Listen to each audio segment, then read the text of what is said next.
ओम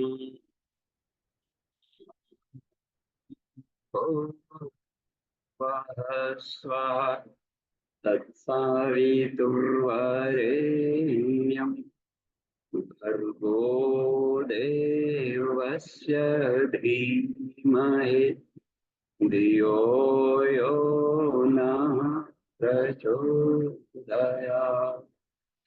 जी प्रणाम। सबसे पहले आज गुरु पूर्णिमा पर्व पर हम सब परम पूज्य गुरुदेव को नमन करें। गुरु सप्ताह आज पर्व है और उसकी गरिमा के बारे में भी हम लोग जानेंगे कि आज के पर्व भारतीय संस्कृति में क्या मायने रखता है, इसकी क्या गरिमा है और उससे हम लाभ ले रहे हैं कि नहीं। तो आज की जो कक्षा है जो हम लोगों का वह कुंडलिनी जागरण से है, उसी परिप्रेक्ष्य में हम लोग लेंगे।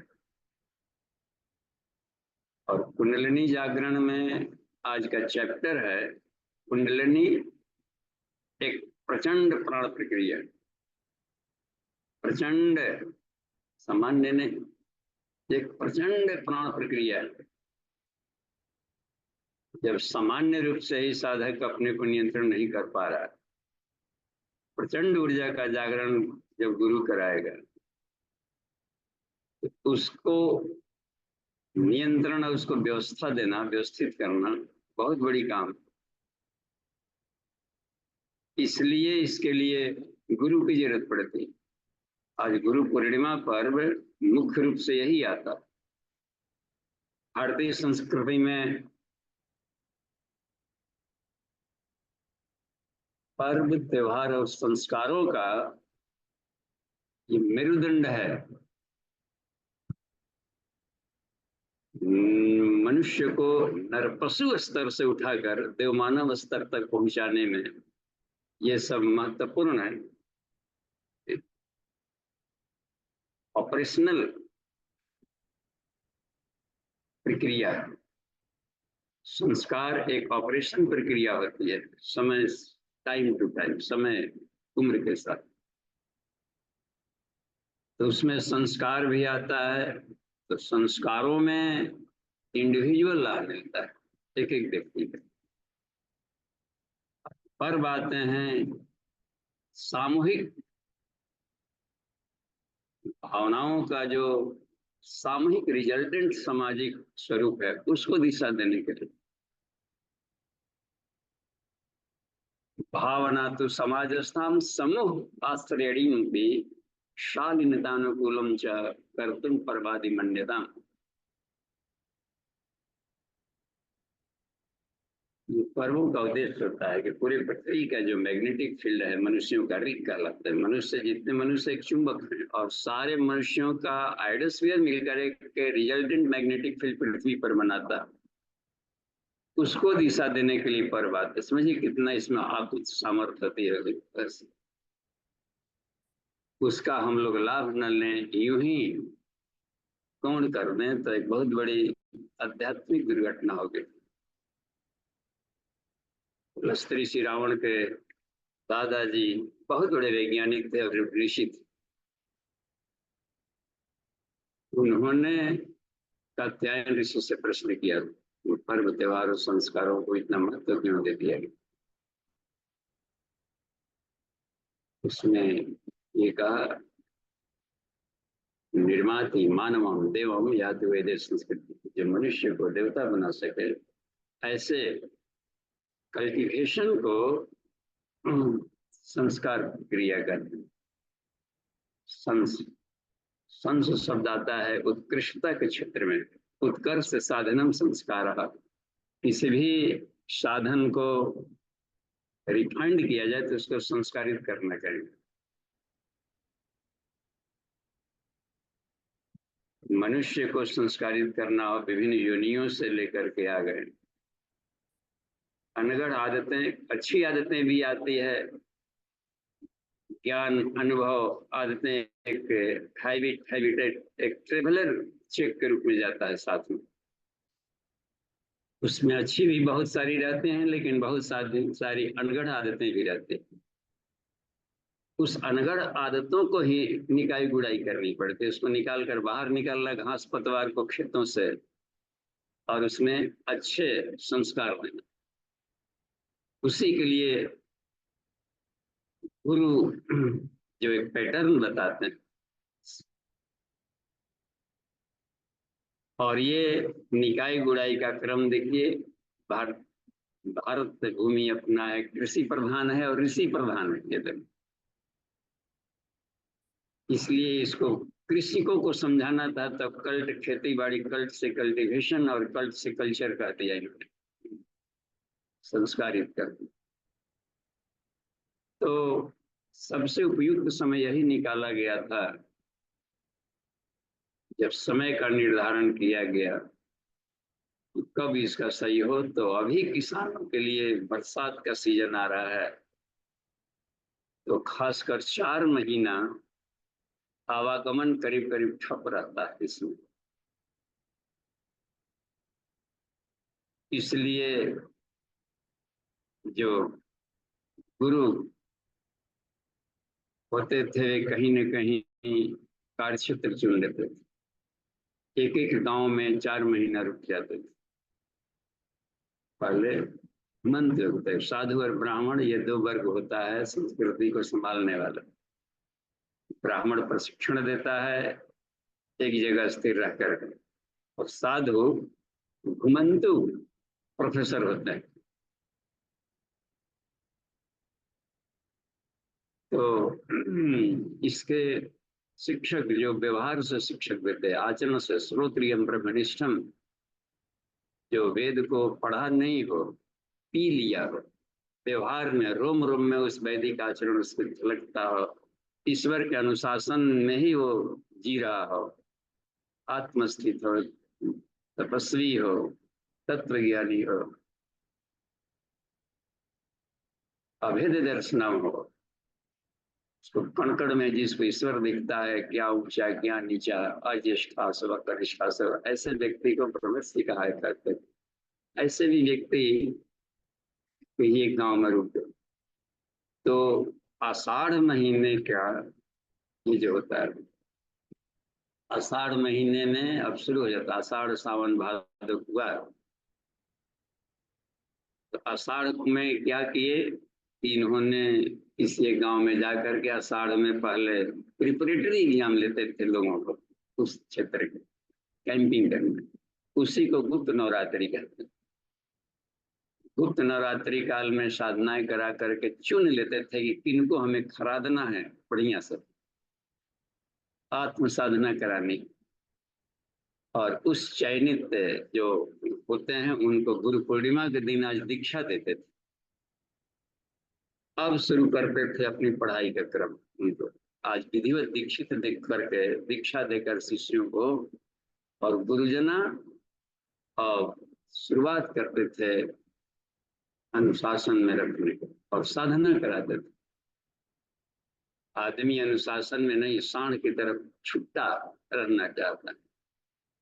छुट्टे सांड होते हैं, जहां तहां खेतों में चरने जाएंगे तो भाला खाएंगे, लाठी खाते हैं, कांटों से लथाड़ दी जाते हैं। तो इसलिए गुरु क्या करता है कि उनको 4 महीने तक जानवर से आदमी और आदमी से देवता बनाता है। बस इसी को धर्म कहते हैं।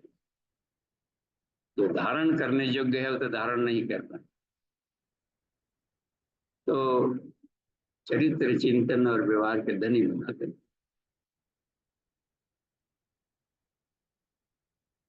एक बार पूछा था धर्मराज युधिष्ठिर ने, महाभारत का एक बहुत बढ़िया एक संस्मरण है। दिन भर युद्ध होता था, खून की नदियां बहती थी, धनुष की टंकार, भाले तलवार, लाशों पे चीख चिल्लाहट, और शाम होते ही सरसैया पर पड़े भीष्म पितामह के पास जाकर कौरव पक्ष और पांडव पक्ष दोनों शत्रुभाव हटा करके ज्ञान की चर्चा करते। कृष्ण ने कहा था कि तुम लोग मूर्खों लड़ो, लेकिन एक महात्मा जा रहा है धरती से, एक ज्ञानी जा रहा है, कुछ सीख लो उससे। सब अपने अपने ढंग का प्रश्न करते थे। एक दिन धर्मज युधिष्ठिर ने प्रश्न किया कि हे पितामह, यह धर्म क्या होता है? बस कहाँ से आता है, किसने बना दिया, काहे का धर्म, सत्य कहाँ से आ गया? को अयम धर्म कुतो धर्म। इस पितामह ने एक सूत्र बताया था, एक छोटा सा कुलू, निषद्धतम। इसका अर्थ है, तत्वज्ञानियों ने बताया है कि ऋषि लोग अपने सीम ज्ञान से निर्विश समाधि में जाकर पूरे ब्रह्मांड की समीक्षा करते हैं कि पूरा ब्रह्मांड किन नियमों पर चल रहा है। कितने अथाह अनंत तारे ग्रह नक्षत्र ब्रह्मांड में बहुत तेजी से दौड़ रहे हैं और कोई टकरा नहीं रहा है। सब एक दूसरे के तालबद्ध चल रहे हैं, समय से मौसम भी आ जा रहा है, वृक्ष वनस्पतियां लहरा रही है। अथाह शांति और यूनिवर्स में ये सब संतुलन बनाए हुए हैं। ये कौन से नियम व्यवस्था में चलते हैं? उसी की नियम व्यवस्था में यदि मनुष्यों की आचार संहिता हो जाए, जिन नियमों पर सारा सृष्टि चल रही है, उसी के परिप्रेक्ष्य में मनुष्य की आचार संहिता बनाया जाए और उस पर आदमी चल करके देखा, कुछ लोग चल करके देखे तो अथाह शांति, अथाह आनंद की अनुभूति पा ली, कि ना कहीं इस सृष्टि में टकराए। कहा कि हे युधिष्ठिर, सद इस सृष्टि प्रक्रिया के परिप्रेक्ष्य में मनुष्य की आचार संहिता होती है, उसी के परिपालन का धर्म है। और यह गुढ़मति प्रबोधम, गुढ़ मस्तिष्कों द्वारा जाना है। यह जो मंडल है, यह गुढ़मति प्रबोधम, सामान्य आदमी इसको नहीं समझ पाता। तो इसलिए दो बात रखी गई देव संस्कृति में। एक तो रखा गया, इस परिप्रेक्ष्य में अपने आप को तालबद्ध कैसे करें प्रकृति के। संदेह नरः पादान, गायत्री मंत्र में है उसके न्याय संदेह नरः पादान प्रकृति आज्ञानुसारता स्वस्था संतस्तम ते नूनम। और निश्चित रूप से जो मनुष्य प्रकृति के साथ तालबद्ध होकर के अपने जीवन शैली रखते हैं, वह निश्चित रूप से रोग मुक्त होते हुए पूर्णतः स्वस्थ हो जाते हैं। उनको रोग हो ही नहीं सकता। किसी भी शरीर में कहीं भी रोग दुख है तो समझा जाए, किसी भी पांचों शरीरों में कहीं भी रोग दुख है, दिक्कत है, इसका मतलब है कि अप्राकृतिक सोच, रहन सहन, खान पान अपनाया गया होगा। कर्नाड साहब भी संत कहलाते, बड़े कड़े कटु प्रवचन करने के उनमें उनको जाना जाता। कहा कि बीमारों को गोली मार दो। हृदय नहीं थे, उन्होंने कहा कि बीमार जानबूझ करके बढ़ा। ये अप्राकृतिक खान पान रखा होगा, अप्राकृतिक रहन सहन अपनाया होगा। जब सोने का टाइम था तब जग रहा होगा, जब जगने का टाइम आता तो सो रहा होगा। शरीर के क्या अनुकूल है, क्या भोजन लिया जाए, उसके विपरीत कुछ खा पी लिया होगा। ओवर डाइट कर लिया होगा स्वाद के बस में, या काम ऊर्जा का नियंत्रण नहीं किया होगा जिस ऊर्जा के लिए बनी है। क्षरण क्षरण क्षरण से होते हैं रोग। इम्यून सिस्टम अधिक हो तो क्यों रोग होगा? और इम्यूनिटी कम होती है क्षरण से, ऊर्जा का। ऊर्जा के क्षरण को रोकना, ऊर्ध्वगमन करना को ही कुंडलिनी साधना कहते हैं। अपनी अग्नि को ये बर्बाद किया है। देखो अब ये रह गई बात में, तो इसलिए गुरु क्या करता था, तो पहली बात ये बताता था कि जो पदार्थ जगत है इसके साथ हम तालबद्ध, उसके डिसिप्लिन में, शरीर पदार्थ से भी बना है, पंच तत्वों से, संसार भी पंच तत्वों से बना है। तो साफ है कि इसके नीड्स होंगे कि उसके तालबद्ध होकर के शरीर चलेगा तो शरीर ठीक रहेगा। उसने कहा भौतिक शरीर भी है, इसमें आत्मा भी है। वायु अनिलम अमृतम अथ एदम भस्मांतकम शरीरम। लाश उठा करके ले जाता है व्यक्ति श्मशान पर, तो ये मंत्र बोलता है कि यह शरीर पंच तत्वों से बना है और इसमें अमृतम आत्मा भी है। भस्मांतकम शरीरन, भस्म सिर्फ शरीर होगा, आत्मा नहीं। न जायते मृत्युवा कदाचित नायम भूतवा भविता वानुभूय अजो नित्य शाश्वतो अयम पुराणो न हन्यते हन्यमाने शरीर। इस बात पर आ गया, तो इसलिए इस शरीर में रहना है तो दोहरी सत्ता का पालन करना पड़ेगा। डबल एरो कॉन्शसनेस कहा था ये कृष्णमूर्ति, दोहरी सत्ता का हमें पालन करना पड़ता है। एक तो शरीर सिस्टम को स्वस्थ रखना और आत्मा को प्रखर रखना, इसमें चमकाना। इस उभय पक्षीय प्रक्रिया के शोधन प्रणाली को देव संस्कृति कहा जाता है या कुंडलिनी जागरण कहते हैं। केवल एक पक्ष को लेंगे, आत्मा को चमकाते रहेंगे, शरीर का ध्यान रखेंगे, महात्मा तो बनेंगे लेकिन रोगी महात्मा रहेंगे। बस एक रोगी महात्मा को देखा, पूर्ण स्वस्थ नहीं है। अलिष्ट शिव प्रखर है, शक्ति खत्म है। जहाँ शक्ति खत्म हो गया तो शिव शव बन गया है, लाश बन करके रोगी बनकर पड़ा है। इसलिए रखा गया उसमें से विज्ञानम भौतिकम लोके पदार्थस्य तजुस, पदार्थगत ऊर्जा के और पदार्थ और उसकी एनर्जी लेवल को अपने कंट्रोल में रखना, ये पदार्थ विज्ञान का होता है, भौतिक विज्ञान का उद्देश्य। जो भी भीतर में ऊर्जा है, कुंडलिनी जिसको कहा जाता है, जिस सिस्टम से सब चल रहा है शरीर का।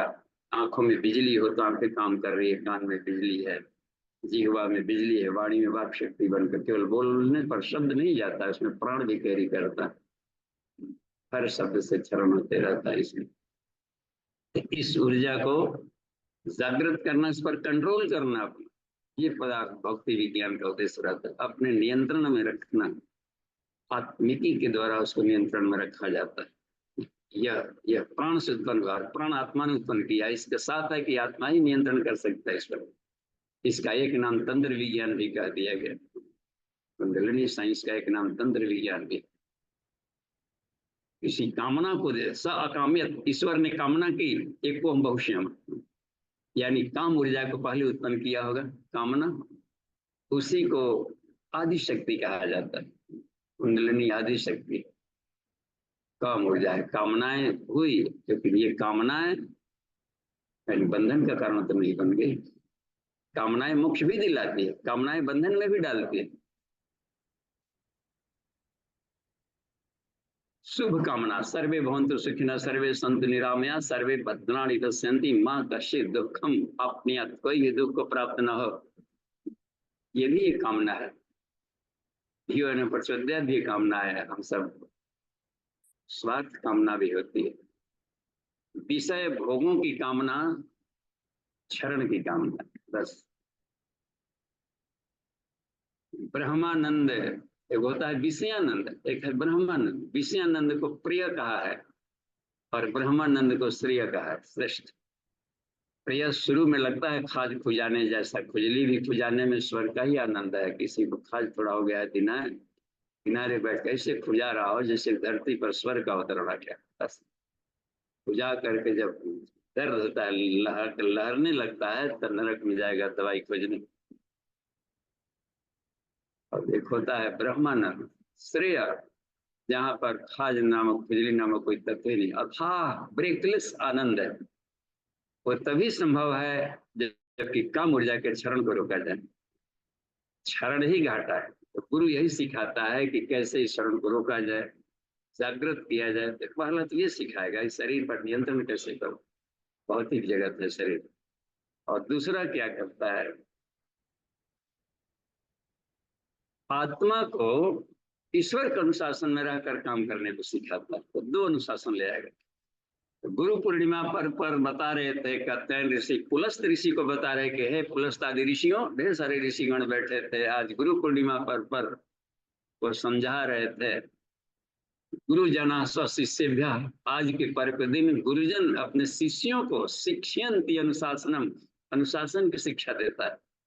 इस सृष्टि में दो प्रकार का अनुशासन, एक आत्मानुशासन में अपने इंद्रियों को, शरीर को रखें, संसार को रखें, और दूसरा ईश्वर के अनुशासन में आत्मा को रखें। उसके अनुशासन में रहकर काम किया जाए तो सुख और शांतिमय जीवन जीने का सबसे शानदार तरीका है। इसी को देव संस्कृति कहा गया बस। और पूरे विश्व में यह साइंस, यह फिनोमेना सबको ने स्वीकार किया। तो सात प्रथमा संस्कृति विश्वावारा कहा गया, वेद यह पहली संस्कृति रही है जो पूरे विश्व के लोगों के लिए अनुकरणीय रही, उपास्य रही और वर्णनीय रही है। बस इस शैली, इसमें पूजा पाठ का कहीं कोई नाम नहीं लिया गया। देखिए, पूजा पाठ टेक्निक जोड़ देंगे तो कर्मकांड जोड़ने के बाद में फिर सांप्रदायिक हो जाता है, थोड़े से लोगों के द्वारा पालन होगा। लेकिन यदि एक टेक्निक बताएंगे, एक मोटा उद्देश्य क्या है, चाहे जैसे यदवा तदवा तदुक्षति पुरुषार्थ, चाहे जैसे भी लिया है अपने पर कंट्रोल करना, चाहे जैसे करो।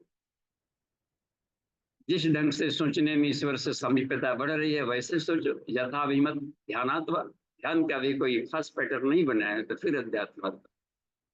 जिनको जैसे सोचने से, जिस तरह से रहने से आत्मानुशासन और ईशानुशासन सदता है, वह व्यक्ति देवता बन जाए।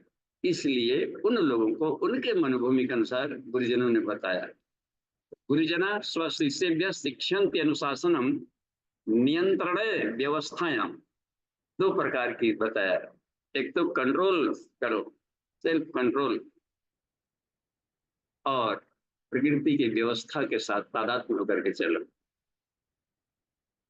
नियंत्रणे व्यवस्थायाम स्यातो च उपदिशन्ति वै, ये है वैदिक व्याख्या है गुरु पूर्णिमा पर्व का। उसमें आज हमें समीक्षा करनी चाहिए। जो नवग्रह में होता है ना वो गुरु, जैसे सूर्य प्रेरणा, सूर्य का आध्यात्मिक नाम सूर्य, तो वैज्ञानिक नाम प्रेरणा, मोटिवेट करता है कि देखो हम भी रात दिन चलते रहते हैं, चले रहती है, तो आलस हो गया तो तुमको जंग लगेगा, काई लगेगा, कीड़े पड़ेंगे, सड़ेंगे भीतर में। निरंतर पदार्थ की सत्ता तभी तक है जब गतिशीलता, गति रोक देंगे तो पदार्थ समाप्त। हर एटम में देखिए कितना तेज गति चल रहा है, परमाणु नृत्य करते हैं हर जगह, उसके भीतर के घटक इलेक्ट्रॉन वगैरह कितना तेज में स्पीड में दौड़ता है। पृथ्वी दौड़ रही है, सूर्य दौड़ रहा है, सारे ब्रह्मांड दौड़ रहे हैं, सांसें दौड़ रही है, रक्त दौड़ रहा है, तभी जाकर जीवन। तो काइनेटिक होती है प्राण के दोनों रूप बता, स्थिरता आत्मसत्ता कहलाएगा। प्राण प्राणो भवित पर ब्रह्म, शांत अवस्था। और प्राण ही प्रकृति बन जाता है, प्राणो एक प्रकृति गतिमान अवस्था में। गतिमान अवस्था परिवर्तनशील है तो अधम कह दिया, और ये शाश्वत है, परिवर्तनशील है, इसको धम कह दिया, धम्म पद। तो ये इसमें बात रह गई है। तो गुरु दोनों सिखाता है। तो इसमें यह बता दिया कि वो इसलिए साधना शुरू करा दिया। आप गुरु पूर्णिमा के दिन से अब कल से शुरू करा देगा प्रैक्टिकल कर्म। पूरा सावन, पूरा भादो, श्रावण में एक पर्व आएगा, बहुत गहन पर्व आता है श्रावणी पर्व। उसमें हिमाद्री संकल्प करना पड़ता है, 10 स्नान करने पड़ते हैं कि पिछले जन्मों के चरण है। गाय के गोमूत्र स्नान, गोबर स्नान, भस्म स्नान, मिट्टी स्नान। इसके बाद देखिए गाय के दूध से स्नान, दही से स्नान, घृत से स्नान, इसमें शहद स्नान, लेकिन इसमें कुशोदक स्नान, हरिद्रा स्नान। तब जाकर के भीतर कुछ चमकाता है। पहले गुरु हिमाद्री संकल्प लेता है कि ऋषि परंपरा में जीवन जिएंगे। योगों पर भी संस्कार कराता है, क्योंकि उसी दिन सृष्टि की उत्पत्ति हुई थी। श्रावणी पर्व को देखिए सारा क्रम चल पड़ा। हम लोग यूं ही श्रावणी पर्व को भी यूं ही गरिमा भूल गए। यज्ञोपवीत ब्रह्मा जी उत्पन्न हुए तो यज्ञोपवीत भी साथ साथ उत्पन्न हुआ। पहने हम लोगों को तो कोई गुरु पहना देता है। ब्रह्मा भी जनेऊ पहनना है, विष्णु भी जनेऊ पहने, शिव जी भी पहनना है। उसको किसने पहनाया? उसका गुरु कौन था? प्रजापति, ये प्रजापति कहलाते हैं, तीन स्वयंभू कहलाते हैं, अपने आप प्रकट होते हैं बस। और जब प्रकट हुए तो सहजम पुरस्ताद, जनेऊ पहनने प्रकट हुए। इसका मतलब ये होता है कि यज्ञोपवीत में गायत्री महामंत्र का उसमें एक निर्देश होता है।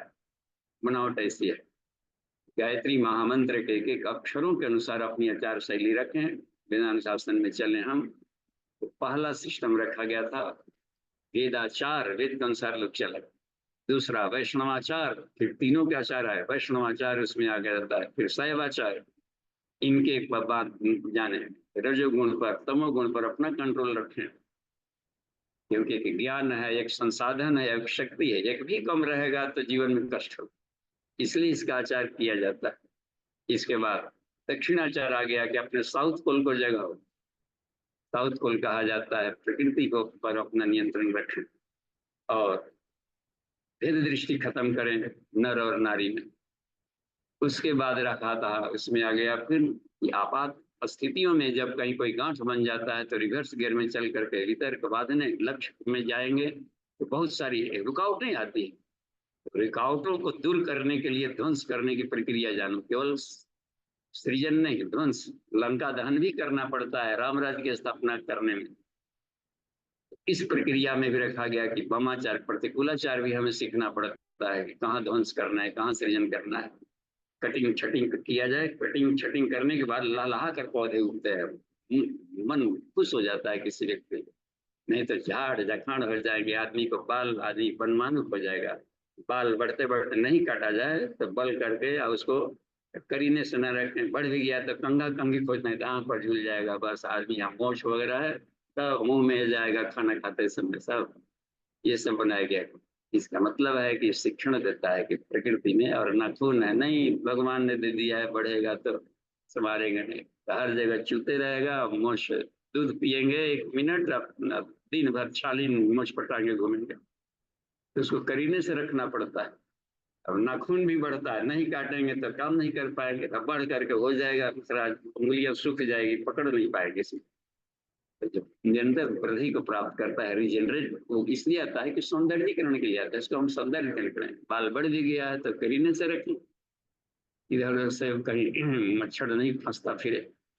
और भी रह गए तो इसने कहा कि संवारने के लिए वृद्धि कायम रखा, इसलिए प्रकृति हर क्षण बदलते रहती है, कटिंग छटिंग करने के लिए आती है, कुछ नया सौंदर्यीकरण में जाएंगे।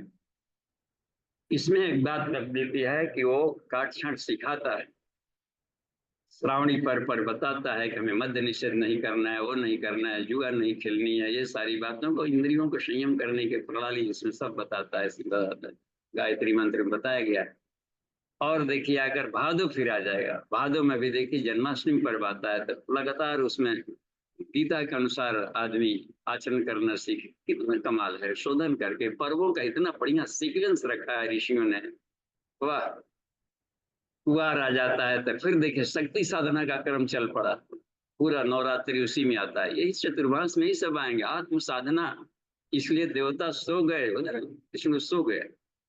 क्यों सो गए थे? सो गए थे कि अब बाहर के बहिरंग को बंद करो, अंतरंग की यात्रा करनी है ना, आत्म साधना करनी है, तो बाहर से कॉन्शसनेस को सुलाना पड़ता है और सब कॉन्शसनेस में घुस करके जन्म जन्मांतरों के कचड़ों को सफाई करनी पड़ती है। इसलिए सारे पर्व रखे गए नवरात्रि तक। उसके बाद कार्तिक भी रखा गया 4 माह, उसी में छठ पर्व भी आता है, कुंडलिनी जागरण, षष्ठ व्रत माने सूर्य साधना से 6वें दिन तक कुंडलिनी जागरण करो, 6 चक्रों को जगाने के लिए खष्टी पर्व आता है। सूर्य से कार्तिकेय उत्पन्न हो गए थे खष्टी के दिन, तो अपने आप को महान पराक्रमी बना लिए, तब जाकर के पूर्णिमा अपना गया, कर गंगा स्नान, पजाओ सुबह का दान, इसमें रह गए थे। फिर जग गए उधर विष्णु, तब फिर चल पड़ा खेती बाड़ी का क्रम। अब यदि नहीं शक्ति साधना करेंगे तो अपना हो जाते रोगी तब्बू, तो दुश्मन आक्रमण कर सकता था राष्ट्र में। इसलिए जहां भी जाए तो हम लोग एक भी दिन मौका मिलता है शक्ति साधना का तो छोड़ना नहीं चाहिए। तो ये गुरु पूर्णिमा है, गुरु कहते हैं डिसिप्लिन। जो डिसिप्लिन में नहीं रहता है उसका एडमिशन ही नहीं गुरु लेते। बस लोलुपो नरकम व्रजत, इंद्रिय लोलुप जो व्यक्ति है वो नरकगामी होते हैं, रोगों का कबाड़ बनते हैं। तो ऐसे व्यक्ति के लिए तो कुंडलिनी जागरण है प्रचंड प्राण प्रक्रिया। तो कुंडलिनी जागरण वाले क्लासेज में ही रखा गया कि गायत्री के 2 उच्च स्तरीय साधना था, एक पंचकोशी साधना, यानी अपने आउटर लेयर को बिल्कुल हम 5 बॉडी को पहले क्लीन कर लें, क्योंकि कुंडलिनी एक प्रचंड प्राण है, प्रचंड प्राण आएगा तो उसकी खपत होना चाहिए ना। अब 5 कोषों की सफाई नहीं किए तो यह ऊर्जा जाएगी तो उसको जला देंगे। बस आग आ गया है, बिजली को देना है तो सारे पोल होते हैं ना, इलेक्ट्रिशियन सारे शहर में पहले पोल देख लेते हैं, चेक करते हैं, फिर हल्का सा बिजली देखते हैं कि सड़क फ्यूज तो नहीं उड़ा, शॉर्ट सर्किट तो कहीं नहीं है, जब फिल्म सड़े गले तार रहते तो सब पड़ाक पड़क उड़ जाता है सब। इसलिए पहले नाड़ी शोधन वगैरह करके सब देखते, अन्नमय कोष खान पान वगैरह करके सब ठीक कर लिया गया। अब कुंडलिनी जागरण की प्रक्रिया चल रही है। उल्ट इसलिए इसमें दिक्कत आती है कि सीक्वेंस से जो नहीं चलते, यानी गायत्री विधि से जो नहीं करते हैं कुंडलिनी जागरण, उनको साइड इफेक्ट आएंगे। और गायत्री विधि से जागरण करने में क्या बात थी, प्रारंभिक स्टेप में जब ध्यान किया जाता था, अपने आप को कोड़ाई कर लो, जब के बाद मनोभूमि पहले बना लें श्रद्धा के अनुसार, और उसके बाद 5 कोषों को संस्कारित करें। उसके बाद था मेरुदंड मार्ग में 91वें कोष में आता है ग्रंथि भेदन और कुंडलिनी जागरण। उसके पहले नहीं है। उसके पहले जो आता है प्राणों पर नियंत्रण आता है, अपने आप की सफाई क्लीनिंग यही सब चलते रहती है, ऊर्जावान बनाए रखिए, उस बल को थाम सके। शिव जी बना जाता है, उस शक्ति का अवतरण हो रहा है तो अपने को थाम सके वो। तो पूरी दहा देवी आने वाली है गंगा। तो कुंडलिनी ही गायत्री का, कुंडलिनी समुद्भूता गायत्री प्राण देवता। गायत्री का उत्पत्ति कुंडलिनी से हुआ है, यानी कुंडलिनी वो प्राण है जो हमें आत्मिकी में भी बढ़ाएगा, आत्मभौतिकी में भी बढ़ाएगा। दोनों को लिंक करता है एक संग, बहुत शक्तिशाली। तो इसमें सबसे बड़ी बात करनी पड़ती है कि संयम बहुत जरूरी, इंद्रिय संयम की जरूरत पड़ती है। नहीं तो काम ऊर्जा जगेगी, सेक्स एनर्जी जगेगा साधना से, और फिर जाकर के विषय भोग की तरफ साधक भाग जाएगा और गिर गया। जहां विषय भोग तरफ गए, यानी कि भरा हुआ था दूध पेंदी में और पेंदी के नीचे से ठेपी ही खोल दिया, और जिस बाल्टी में दूध भरा अब पेंदी ही गायब। अब पेंदी गायब हो गया था, अब वो जाने उसका अब ईश्वर रक्षक है, और फिर अपना अपने भोगे। तो कठोर इंद्रियों पर नियंत्रण करना पड़ता है कुंडली जागरण के साथ, मिसयूज नहीं। दो उसमें मुख्य होता है ना, जो इंद्रियों में होता है, एक स्वाद इंद्रियां और एक जनन इंद्रिया। 10 इंद्रियों में 2 अजीब अजीब ढंग का है, एक नॉर्थ पोल वाला एरिया में, एक साउथ पोल वाला एरिया। अपना देखिए एरिया भी बांट लिया है। और आदमी असंयम इसलिए अपना लेता है थोड़ी साधना में, कि असंयम में बड़ा मौज आता है, बड़ा आनंद, इतना कि वाह कितना मजा है, जीभ को चटकारेगा, वैरायटी वैरायटी का आवाज भी निकलता है चटाक पटाक खाने में, आंख में आंसू भी आ रहा है, फिर भी मिर्च को चबाया जा रहा है इसमें, वाह कितना हो गया है कमाल का। और भी देखिए, स्वाद यदि उदंड हो जाए तो क्या करता है, अतिवाद, और अधिक मांगेगा। पेट भर गया है फिर भी मांगेगा कि लाइए ना, बहुत स्वादिष्ट बना है, बेकार भी आ रहा है, सीटी भी बज रहा है, फिर भी खाया जा रहा है, मरने के सिवा। एक हकीम लुकमान हुए हैं, गुरुदेव ने उनका नाम जिक्र किया है, उन्होंने वो कहा करते थे कि आदमी अपना कब्र जीभ के नोक से खोदता है। तो यहाँ पर भी बात आ गई। और वैरायटी, तो एक काम कर, जहां भी इंद्रियां उदंड हुई तो 2 काम करती, एक अति और अधिक, और अधिक मांग करेगा, और दूसरा वेरिएशन, वेराइटीज दो। हाँ, ठीक है, नमक खा रहे तो ठीक है, नमक में थोड़ा सा देखो डाल दो, ठीक है, उसमें थोड़ा सा मिर्च डाल दो, फिर उसमें थोड़ा सा कम बेसी करके 6 गो केवल स्वाद था, खट खट रस, और बना दिया। केवल बाजार में जाइए, मिठाइयों में भी वैरायटी मिलेगा, 1000 की मिठाइयों की वैरायटी पड़। वो लोग जानते हैं कि जीभ की खुजली वाले इन दिनों टहल रहे हैं, हम अपना काम उल्लू सीधा कर लें, कमा लें इनके ऊपर से। तो ये रह गई बात में वेरिएशन। कुछ दिन लिखा है कि आत्म साधकों एक खावन एक मिलावन तो रखी। तो उसने तो स्वाद का आनंद लिया जाए, अस्वाद व्रत पर नहीं रखा। अस्वाद व्रत का मतलब ये नहीं होता है कि पूरे जीव को ही खत्म कर देते। स्वाद के बस में नहीं रहने का स्वाद व्रत सिद्ध कहा जाता है, यानी स्वादिष्ट भोजन के चलते ओवर डाइट न कर ले, इसके लिए कहा स्वादिष्ट खाएं लेकिन स्वास्थ्य वर्धक खाएं। स्वास्थ्य वर्धक नहीं है लेकिन स्वादिष्ट नहीं है तो इसमें अनुपान डाल दें। कड़ुआ होता है करेली वाला, लेकिन फायदा करता है, इसलिए आदमी नहीं खा पा रहा है कि कड़ुआ है। कड़ुआ है तो उसमें कुछ टमाटर मिला ले, कुछ नींबू डाल ले, कुछ ऐसे कर ले, लेकिन खाना ही खाना है।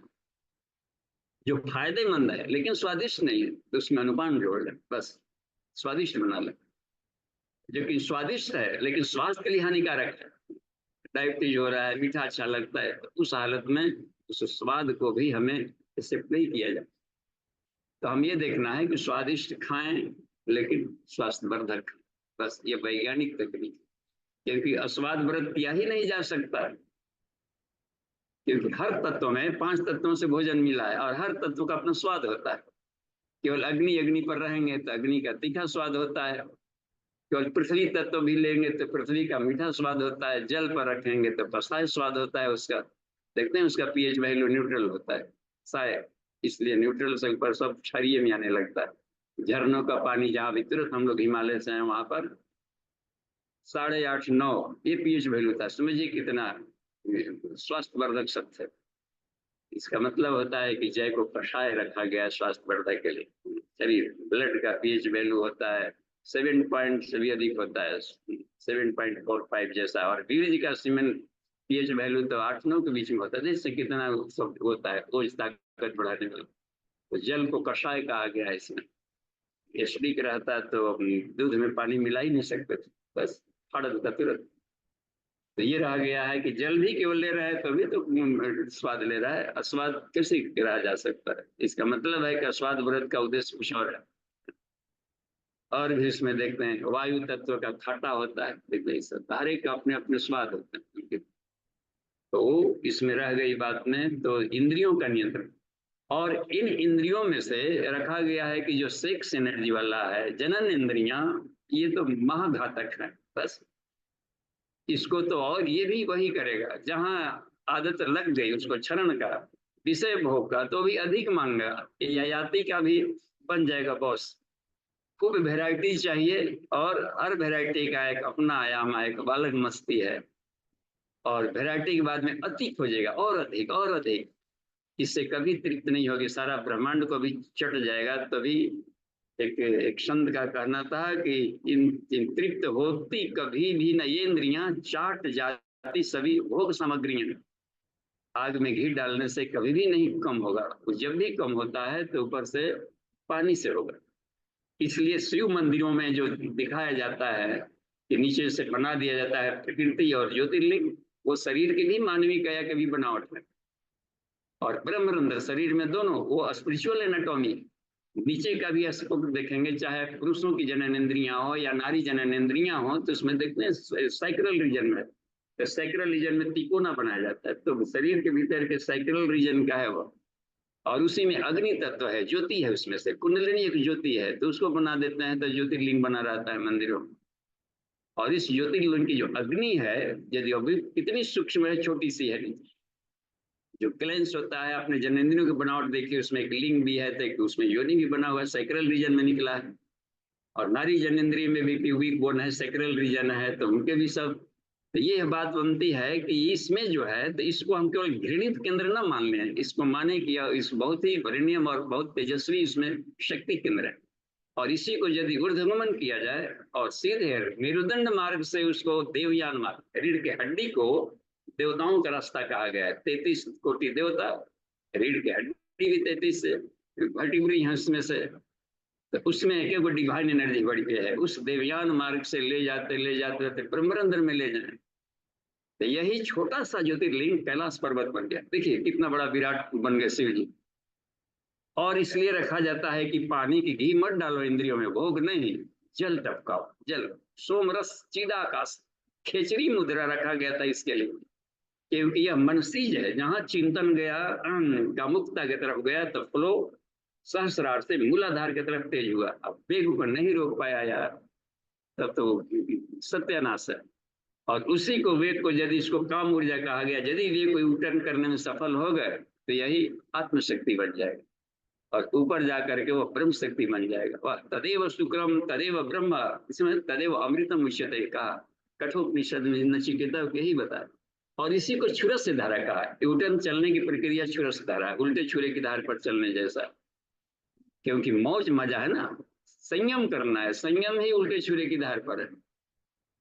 और उसके द्वारा ये ऊर्जा को बढ़ाते यहाँ पर तो बूंद बूंद ज्ञान से, तो चिदाकाश में यदि विचरण कर रहा हो तो चिदाकाश यानी ब्रह्म का मेडिटेशन चल रहा है इसमें। सवाल ही नहीं कि एक बूंद ड्रॉप नीचे गिरे या कभी भी विषय वो। कुछ गुरुदेव यहाँ पर लिखते हैं युग ऋषि कि विषयानंद में जो सुख मिलता है उसका 1000 गुना आनंद है इस ब्रह्मानंद में मस्तिष्क में केवल प्राण को पहुंचाया जाए, वाह, चमक आ जाएगी इंद्रियों में। सारा ये दृश्य देखते हैं ना कि यह नाग वहां से उड़ रहा है, यहाँ तन्मात्राओं पर नियंत्रण नहीं हो सकता उस साधक का जिसकी काम ऊर्जा नीचे क्षरण हो रही।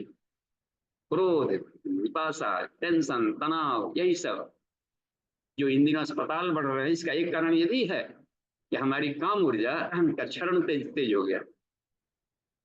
और इसी में एक्चुअली कुंडलिनी जागरण ही एकमात्र उपाय है इन दिनों कि अपने आप को बचाया जा सकता है, संसार को बचाया जा सकता है। कुंडलिनी जागरण का मतलब है कि असंयम को हर हालत में रोकना ही पड़ेगा, उस काम ऊर्जा को ब्रह्मरंध्र में ले जाना पड़ेगा ऊपर, तब शरीर में स्वास्थ्य हेल्थ सब दिखनाई पड़ने लगेगा। बस शरीर में तो हो ही नहीं सकता है कि रोग दुख हो। रोग को आदमी खोजते फिरेगा कि रोग कहाँ रहता है जी, ऐसा। तो ये हमें हमारी इसमें हमारी प्रतिष्ठा नहीं है कि गांव गांव में अस्पताल बन गए, ये बन गया, वो कर दिया। ये अपनी बदनामी है कि अस्पताल बढ़ाने पड़ रहे हैं। अस्पताल योगा सेंटर में बदलने चाहिए थे, है ना, कि अब डॉक्टर बढ़ गए, दवाइयाँ बढ़ गई तो मरीज भी बढ़ रहा है। गजब, तो ये बात, मरीज घटना चाहिए था ना। इसका मतलब है कि सारे प्रयास बेकार जा रहे हैं। एकमात्र कारण है कि हमारी जो सेक्स एनर्जी है वो डाउनफॉल की दिशा में जा रही है। कामनाएं, स्वार्थ काम उसमें बन पड़े।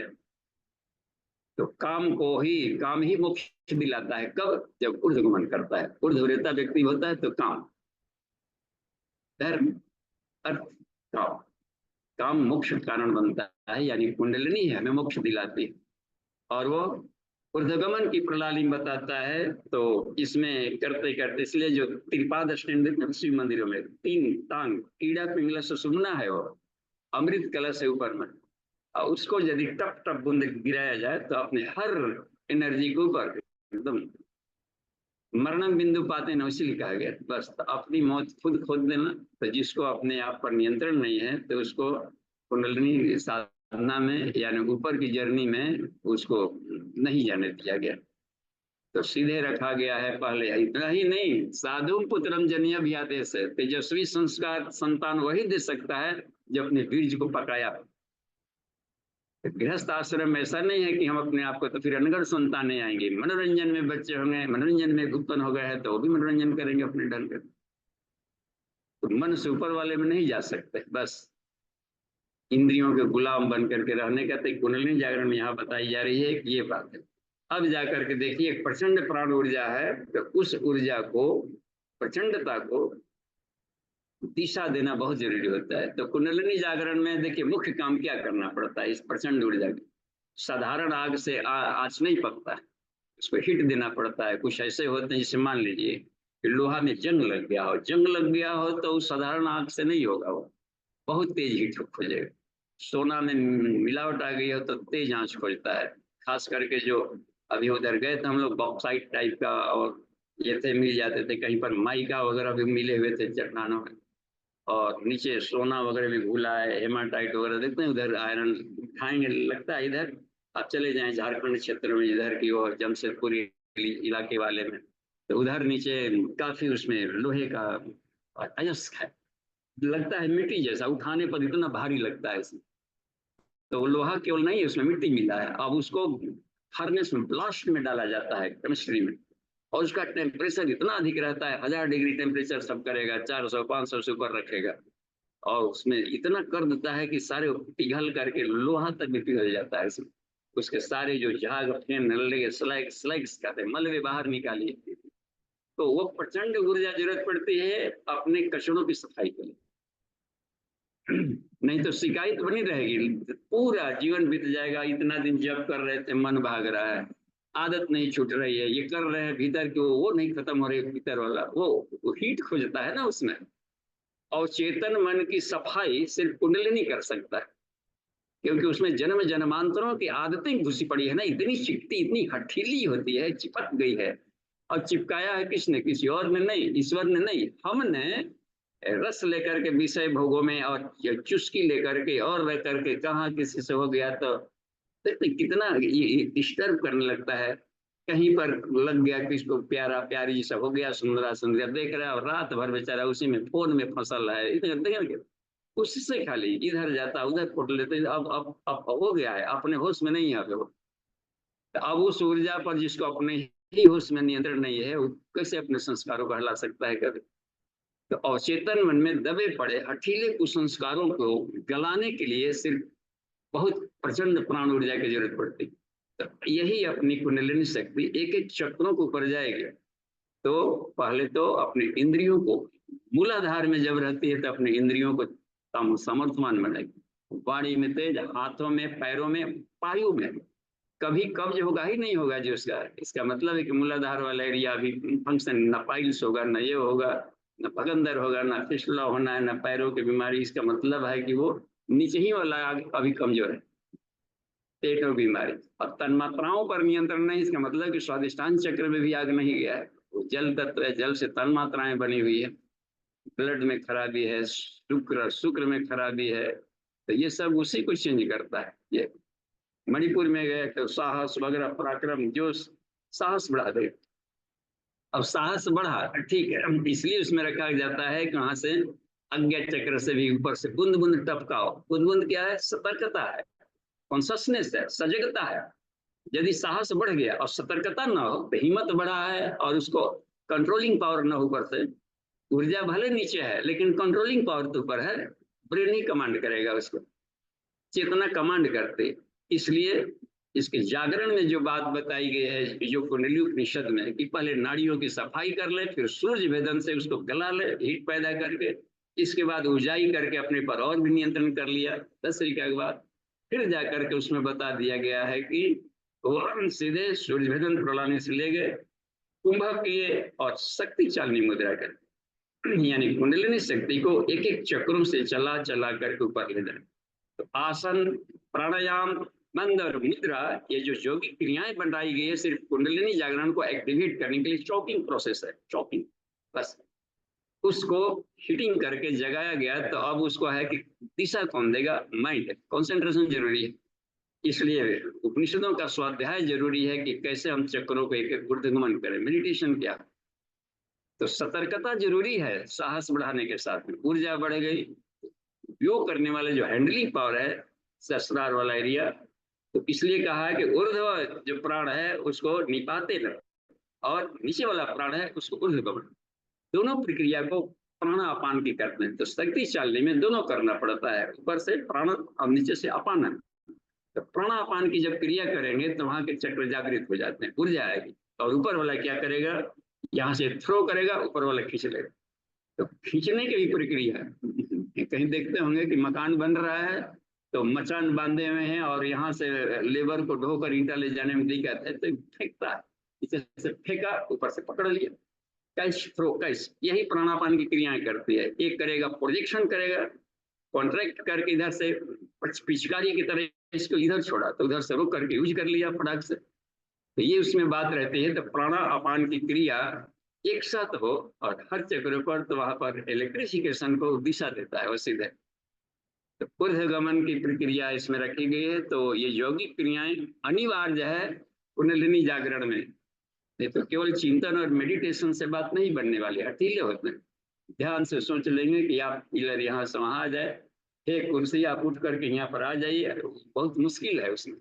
अपने से गए, हाथ से टांग कर ले कर रख दिया। तो फिजिकली जो होता है ना इस कामों में, तो पदार्थ जो होता है एटॉम, उसको चेंज करने के लिए जो मन से भी चेंज हो सकते हैं, लेकिन वो मन साधारण मन से नहीं होगा, वो हद से ज्यादा उसको शक्तिशाली बनाना पड़ता है हीट देकर। तो कुंडलिनी जगा कर कोई मन वहां पर ले गया हो तो वो उसमें से कोई ऋषि उसको कर सकता है, पदार्थ देकर पर अपना नियंत्रण कर ले। तो इस धीरे धीरे हमें अपने आप को ऊर्जावान बनाना है। तो इसमें एक बात रहेगी। एक और इस लेख में पूज्य गुरुदेव ने दिया है, 2 पार्ट में हम लोग इसको लेंगे। इसमें रखा जाता है, देखिए ये हम 4 यूं लगाते हैं, हाँ, ये ठीक। तो उसमें दिए हैं थियोसॉफिकल सोसाइटी की जो संस्थापिका है मैडम ब्लेवटस्की, तो उन्होंने कुंडलिनी को स्पिरिट फायर, कॉस्मिक इलेक्ट्रिसिटी का है, जो पूरे कॉस्मोस को भी चला रही, कॉस्मिक, उसी का जो शरीर के भीतर की जो हिस्सा है उसको व्यष्टि कुंडलिनी करेंगे और उसको कहते हैं समष्टि कुंडलिनी। विश्व व्यापार जननी विद्युतम, यह है जो विश्व के सारे सिस्टम को चलाने वाली जो शक्ति बन रही है, तो उसको कहा। और इसका स्पीड भी दिया इसमें बड़ा आश्चर्य दिया है कि जो होते हैं प्रकाश की वेलोसिटी जैसे 1,86,000 माइल, प्रति सेकंड है, तो उसी तरीके से जो विद्युत है, इलेक्ट्रिसिटी जो अपनी बात बनती है, जो ये उसको कहा कि 2,88,000 मील प्रति सेकंड है। इसका मतलब इसे इलेक्ट्रिसिटी का अधिक है। और भी जाकर देखिए जो चमक आते हैं ना, मान लीजिए बादल चमका, तो पहले चमक आई तो चमक पहले आ गई, साउंड बाद में आ रहा है। इसके आधार पर डिस्टेंस निकाल लेते हैं वैज्ञानिक, कितना दूर पर वो बादल होगा और कितना दूर पर आते। कुएं में पत्थर फेंका, साउंड उसको उसमें आ रही है बाद में, लेकिन छपाक गिरने से लेकर के सुनने तक के क्रम में कितना अंतर पड़ा, फायरिंग हुआ। तो ये बात रह जाती है कि जो विद्युत इलेक्ट्रिसिटी है वो इस लाइट की इलेक्ट्रिसिटी से भी अधिक गति है। और कुंडलिनी का 3,88,000 इसमें कर दिया था, 3,00,000 से भी अधिक है, 3,45,000 शायद इसमें बोला है। 1,86,000, 2,68,000, 3,45,000 माइल प्रति सेकंड। समझिए कितना कुंडलिनी का वेग है, लाइट के वेलोसिटी से भी जस्ट कहे कि डबल से भी अधिक है। तो इस वेग को कहा जा सकता है ना प्रचंड प्राण ऊर्जा। तो इस प्रचंड प्राण ऊर्जा को नियंत्रण देने के लिए माइंड को प्रखर करना पड़ेगा। इसलिए कहा कि पहले आज्ञा चक्र में अपने मन को तपा ले, तपा करके तब एक एक चक्रों को उसमें जा करके वहां से खींचना होता है ऊपर में, मेडिटेशन में।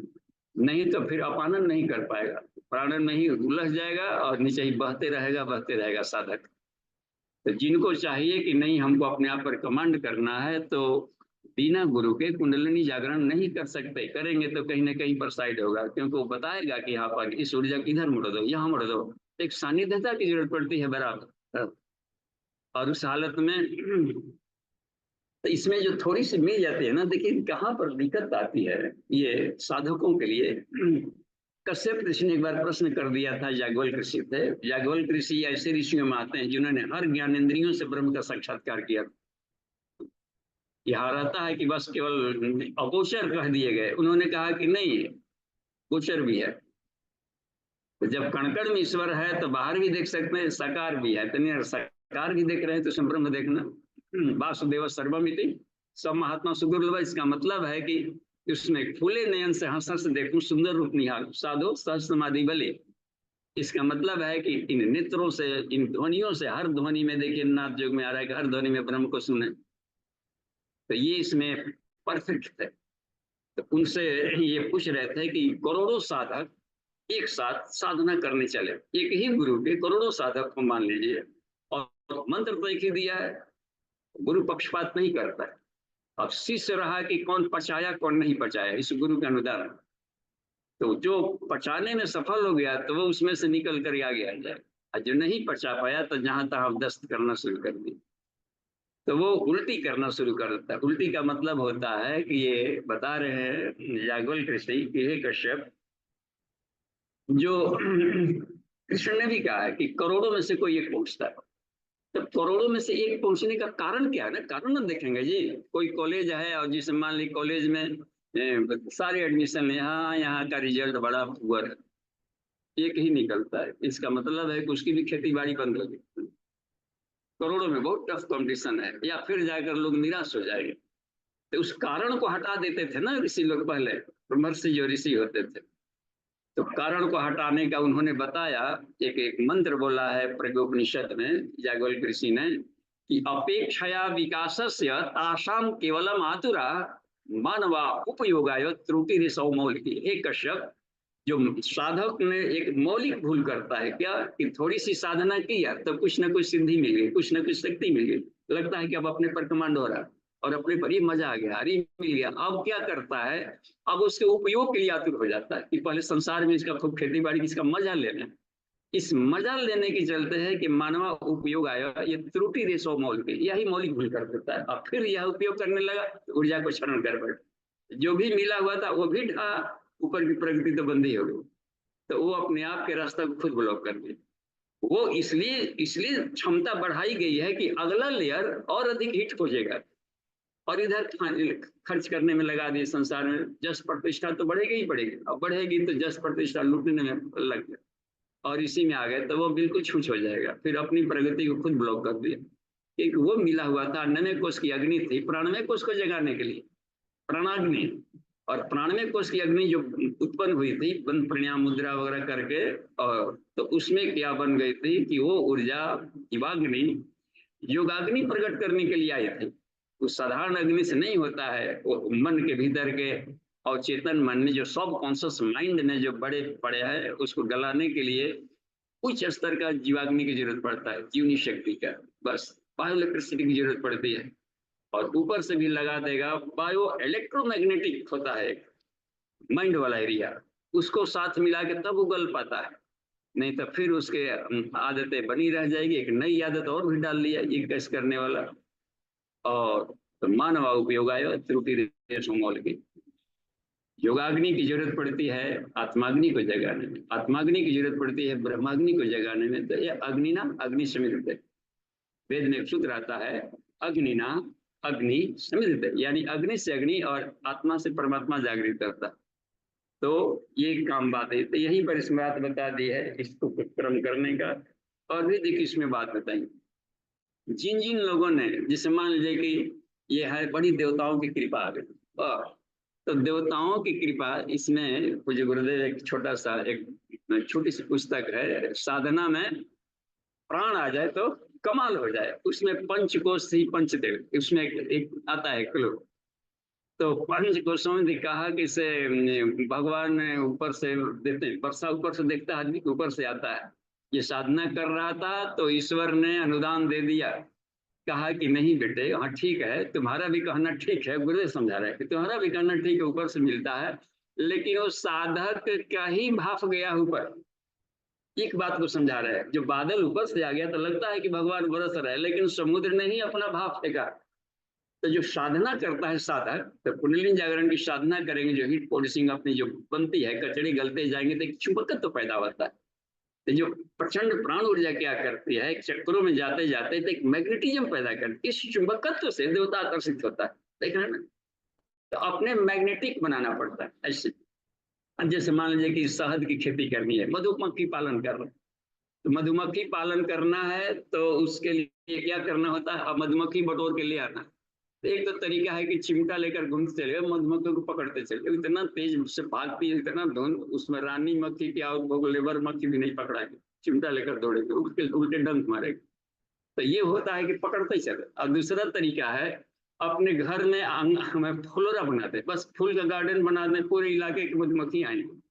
तो अपने आप के फ्लोरा गार्डन बनाने की प्रक्रिया है कुंडली जागरण की प्रक्रिया, मैग्नेटिज्म पैदा कर दिया है। तो पाछे पाछे हरी खिले कहत कबीर कबीर, वाह कबीर नहीं जाते थे, कबीरा कहाँ गया, उसके चरणों की धुन हमको चाहिए, ये होता है भक्त के लिए। तो ये मैग्नेटिज्म पैदा होता है तो भीतर से, और साधना से चुंबकत्व पैदा हो। तो कुंडलिनी जागरण क्या करता है कि हर एक चक्र एक मैग्नेटिक डायनेमो, तो वहां पर मैग्नेटिज्म करेगा तो उस लोक वाले अनुदान शुरू हो जाएगा। भूलोक का, भूअलोक का, मणिपुर चक्र स्वलोक से जुड़ा हुआ है। तो विज्ञान में कोर्स देखते हैं महालोक से जुड़ा हुआ है, मान्यताएं अहंकार सब एकदम ध्वस्त हो जाएगा। आपाद मस्तका महा माता पितृ विनिर्मित ही चलता है ना, मैं अमुक कुल गोत्र जाति वर्ण आश्रम का आदमी व्यक्ति हूँ, अमुक पद प्रतिष्ठा वाला, ये जो है ना छिलका एकदम जला के हटा देगा। सीधे मतलब आत्मा का कोई भी जाति नहीं है, कोई गुण नहीं, उसकी क्या योग्यता है। तो जो भी नाम रखा इन लोगों ने रख दिया, आत्मा जन्म ही नहीं लेती है तो कौन किस कहाँ से जन्म ले लिया। तो यह रह गई बात में सारी मान्यता है। फिर अहम से बालाग्राद अहम तनु, बस मैं पवित्र आत्मा हूँ, अजर हूँ, अमर हूँ, शुद्ध हूँ, पवित्र हूँ, शांत हूँ, निर्गुण हूँ, अवर्णनीय हूँ, ईश्वर महान अविनाशी आत्मा, ये बुद्धत्व होता है महलोक में। अनाहत चक्र में बुद्धत्व यदि आने लगे, अब क्या करेगा, उसकी भावनाएं संसार के तरफ न लगकर ईश्वरीय सत्ता की तरफ लगेगी। इसी को कहते हैं इमोशन का रूपांतरण, ईगो का रूपांतरण। ये जो भावनाओं से संसार बना है, हमारी भावनाएं जब तक संसार के पदार्थ जगत से चिपकी रहेगी परिवर्तनशील सत्ता से, तब तक आंसू आते रहेंगे, क्योंकि चिपकाव होता था ये शाश्वत है, लेकिन वो बदलेगा ही नेचर में, और जब फूटा तो आंसू आ रहा है, फुटा रहा है। तो इसलिए कह दिया था कि जो जदवा तदवा तदुक्षति पुरुषार्थ, बस। तो इसमें आ गई तो करवट लिया, फिर जाकर के जनन लोक में पहुंचता है वहां पर, वाह जगत जाल पदार्थ आत्मा सर्वम अहम एवं अक्षय, ये हुआ था होता है यहाँ पर स्वाद, यहाँ पर जाकर के विशुद्धि चक्र में। तो ये सारे मैग्नेटिज्म पता कर दे, पूरे विश्व का वो बन जाएगा शक्तियों का अधिष्ठाता जनन लोक में। और वो चुंबकत्व ये खींच करके ले आता है। तो ठीक है, तो अब यहाँ पर ये समय हो गया है, तो इसके लिए प्रैक्टिकल हिमालय क्षेत्र में होता है, नवरात्रि आ रहा है, इस पर प्रैक्टिकल इसी पर इस हो गए जम करके प्रैक्टिकल होंगे, और किस तरीके से कमजोर साधक भी अपने कुंडली जागरण में सफल हो सके, तो ये उसकी प्रक्रिया बता दी है। तो प्रचंड प्राण ऊर्जा में हम यहीं पर आज का विराम देते हैं, और प्रश्नोत्तरी देखेंगे कि कोई पहलू इसमें आप पढ़े हों। तो ये बहुत बड़ा लेख है, इसलिए हमने 2 पार्ट किया कि कुंडलिनी एक प्रचंड प्राण प्रक्रिया एक और भाग 2 में है। तो 13 पेज का था, तो हमने सोचा कि हाफ हाफ करके लेते हैं, तब विषय वस्तु को हम लोग फोकस हो जाएंगे किधर, 3 वस्तुओं पर। तो इस वाला आज के पार्ट में संयम पर महत्व दिया है कि प्रचंड प्राण ऊर्जा है, तो बिना इसको संयम का इसको हम रोक नहीं पाएंगे। इसलिए अपने आप को इन्हीं हो किसी तरीके से इंद्रियों के संयम और उसको ऊर्ध्वगमन के लिए बिल्कुल वो प्रक्रिया अपनानी पड़ेगी, तब बात बनेगी। और गुरु अनुशासन में रह करके इसको स्टेप बाई स्टेप आगे बढ़ना होता है। फिर जो बातें आएंगी तो उसको सिस्टम को भी बता दिया है कि कैसे उसका हम उसका विनियोग, ये सारी प्रक्रियाएं। ठीक है, धन्यवाद। अमन जी, यदि प्रश्नोत्तरी हो, हैंड रेज हो तो हम लोग कर सकते हैं। कुंडलिनी से जुड़ा हुआ कोई प्रश्न बनता हो या साधना से।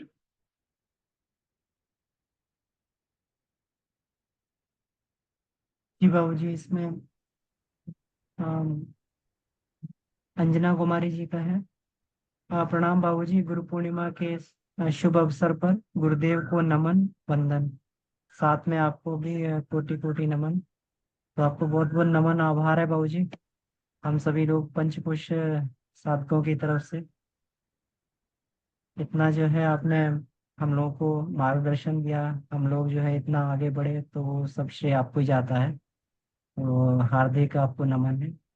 अब कोई प्रश्न बनता हो तो आप अपना जो है हैंड रेज कर सकते हैं बाबूजी से। सभी को, जो सबको, सभी साधकों तरफ से नमन। हम तो आपके मित्र रहेंगे, पूज्य गुरुदेव हम सबके पाथेय हैं, और हम सब फ्रेंडली अपने ज्ञान विज्ञान को एक दूसरे से शेयर करते हुए आगे बढ़ते रहेंगे जी।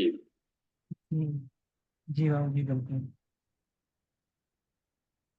तो इसमें से देखिए, और या कोई ये कुछ पक्ष से पहलू इसमें से कोई ऐसी बातें रह गई हैं, हमने किसी टर्निंग पॉइंट को हम लेते हैं, एक एक लाइन में पढ़ेंगे तो सब समझने लायक है, लेकिन जो खास बिंदु था उसके लिए ये बात उसमें जो आती थी, तो वो उसमें से आ गई है प्राण का हाँ जी, केंद्र।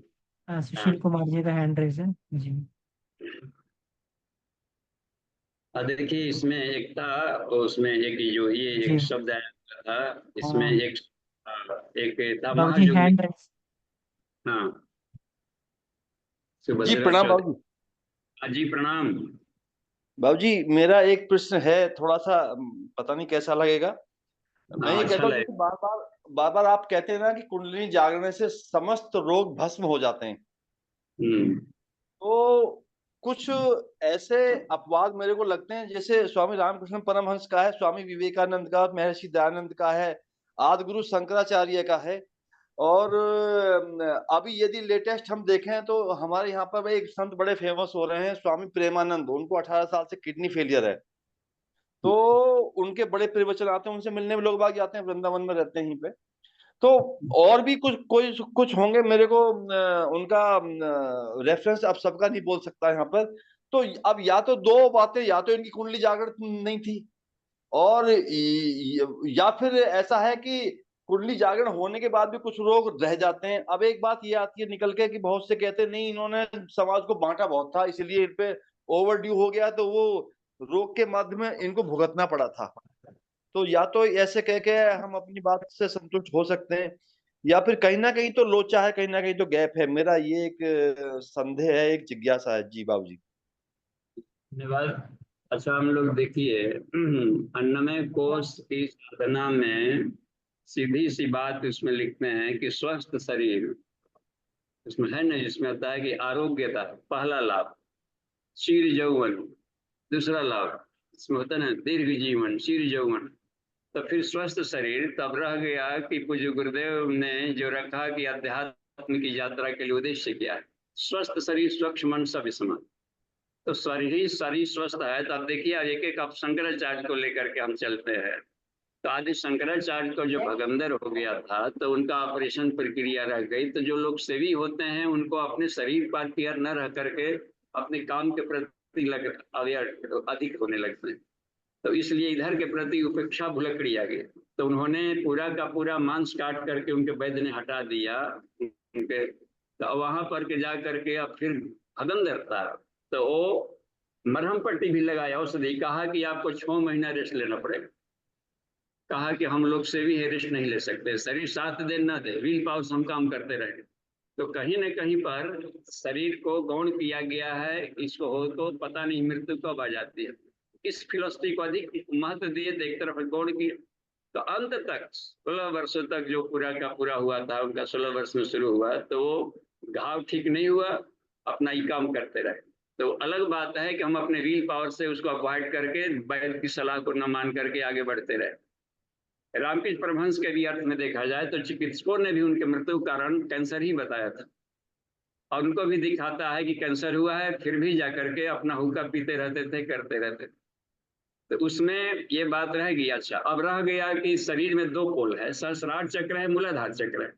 तो सहस्रार चक्र हमें ज्ञान विज्ञान भावना क्षेत्र में पहुंचा देगा चरम सीमा तक, एक पोल का। तो इसके सब लोग धनी थे, शंकराचार्य भी ज्ञान के धनी बन गए। तो हमने आकर के हम ज्ञान को, ये ठीक है ज्ञान को वितरण करने में आ गया, लेकिन शरीर भाव को यदि गौण किया गया है नीचे वाले कुंडली क्षेत्र को, तो शरीर में डिजीज हो सकता है।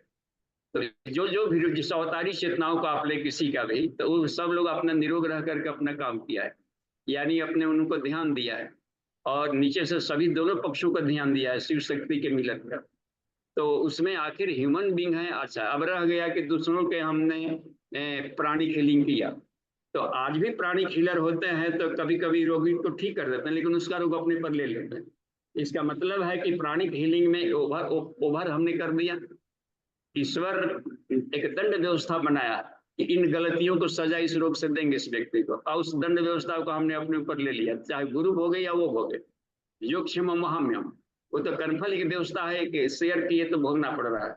तो दोनों हालत में होता है, हम अपनी प्राण को भी ओवर दे सकते हैं कि उसे काम लेना है तो, लेकिन उसके रोगों को ढोना पड़ेगा।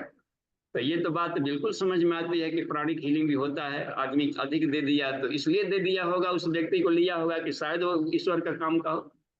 तो खैरात में बांटने को भी मना किया गया इसमें, कि अपने शक्तियों को खैरात में न बांटे। तो ईश्वर के जो शरण में जाता है उसके जो क्षमम को वहाम्यम कर लेते हैं, ये एक बात आ गई। तो उसमें अब रह जाता है, जैसे मान लीजिए कि अर्जुन को भी, तो उनके जो भी बाण आता था विस्पितामों के, इसको मार ही देता। कर्ण का भी आया कि इनको उड़ा देता, दबा लिया करते थे। इसका मतलब है कि ये धर्म के क्षेत्र में लड़ रहा है तो इसको लोगों को अपने ऊपर ले लिए। लेकिन वो जो नियम है प्रकृति का, वो तो रहेगा ही सबके व्यक्ति पर, और इसी कर्मफल को भुगतने की प्रक्रिया में कृष्ण ने भी बताया कि वो क्रिया की प्रतिक्रिया होती ही होती है। और उस तरीके से बहेलिया ने कभी ये बना था, तीर को मारा, सब ले लिया। क्योंकि समाज की रक्षा करने के लिए हम सह सकते हैं, लेकिन वो जरूरी था कि उसके कष्टों को अपने पर लेना। तो दोनों प्रक्रियाएं होती है, लेकिन यह भी सही है, बात कही गई है कि कुंडलिनी जगी तो अन्नमय कोश की कुंडलिनी प्राणाग्नि कहलाती है। तो वो जगेगी तो स्वस्थ शरीर होगा ही होगा कहीं ना कहीं से। कान पान आखिर डॉक्टर भी देता है तो जड़ी बूटी देगा, कहीं ना कहीं आहार ही देता है। मेडिसिन भी तो एक भोजन है, डाइट में आ जाता है, और उसके आधार पर लाभ ले लिया जाता है। अब सुखेन वैद्य को लाभ नहीं लिया जाता औषधि का, तो भी इनकी मूर्छा पड़ी रहती है वहां पर। हनुमान जाकर प्रयास नहीं करते, लेकिन हटाया जा सकता है, हटाया गया। तभी तो कुछ लोग आजीवन बन गए, चिरंजीवी बन करके रह गए। हनुमान हो गए, निरोग रह करके अपना काम कर लिया। पितामह चिरंजीवी निरोग बन करके रह गए। कृपाचार्य, परशुरामश्च सब तैते चिरंजीव, मार्कंडेय ऋषि। इसमें भी अनेकों ऋषियों का उदाहरण है जो कि लाइफ टाइम जो अपने कुंडलिनी को, यानी कि अपने शरीर के भौतिक पक्ष को और अपने आत्मिक पक्ष को, दोनों को बैलेंस बना के रखें, और बैलेंस पक्ष को योगा कहा गया है। तो हम किसी भी का उदाहरण देंगे तो ये लोग ये साबित करते हैं कि क्रिया की प्रतिक्रिया होती है अपने पर भोग करके। इसलिए तुम लोग इस प्रक्रिया से बाहर रह करके काम करो बस। महात्मा भी हो तो भी कर्मफल भुगतना पड़ेगा। तो क्रिया वो भी ओवर डाइट खा लिए तो गैस गुड़गुड़ी हुआ तो कर्मफल हुआ ना जीवापन तुरंत का तुरंत। या पीछे ओवर आने के लिए लिया कुछ संस्कार लाए हैं तो गलतियां करवा देगा कहीं ना कहीं से। तो लेकिन सफाई किया जा सकता है। बस कुंडलिनी वो आग है कि अवचेतन मन में नहीं। ऐसे देखिए सुशील जी, जी उसमें जो बाबू। कहते हैं ज्ञानाग्नि सर्व कर्माणि भस्मसात कुरुते अर्जुन, आज के लेख में भी गुरु जी ने लिखा है कि कुंडलिनी शक्ति में इतनी आग है कि क्रियमाण, संचित और प्रारब्ध सारे कर्मों को भस्म करके रख देगी। ये वाक्य इसी में मिलेगा, आज हमको मिला है अध्ययन करते समय इसी लेख में। तो तो जो बात कही गई है या जो वेद कहता है, उपनिषद कहता है कि मैं सत्य हूं, इसका मतलब है कि और प्रयोग जारी रखने चाहिए इस पर। बाबूजी, आपकी जो बात है उससे मैं एकदम सहमत हूँ। ये तो मैंने अपने मन का जो संशय कभी कभी आता है ना मन में, मैं नहीं चाहता कि वो कोई दबा रहे, तो वो आपने जैसे पहले बहुत सारे क्लियर किए हैं। इसी में मैंने ये इसीलिए मैंने पूछी, काफी दिन से मेरे मन में था ये। जैसे आप अभी वहाँ हिमालय गए, वहां से भी कुंडलिनी जागरण पे आप बता रहे थे। और कभी मन में ये भी आता है कि माता जी तो साक्षात गुरुदेव के साथ रही थी, बाद में लीवर हो गया फेलियर। तो वो प्रॉब्लम बस वहां करके भी ये मन, क्योंकि ये चारों तरफ घूमता है। और तो इसलिए मैंने ये क्वेश्चन आपके सामने आज किया। बाकी जो आप कह रहे हैं वो तो अक्षर सत्य है, परम पूज्य गुरुदेव ने लिखा भी है और आपने अपने जीवन में उसका प्रयोग भी किया है।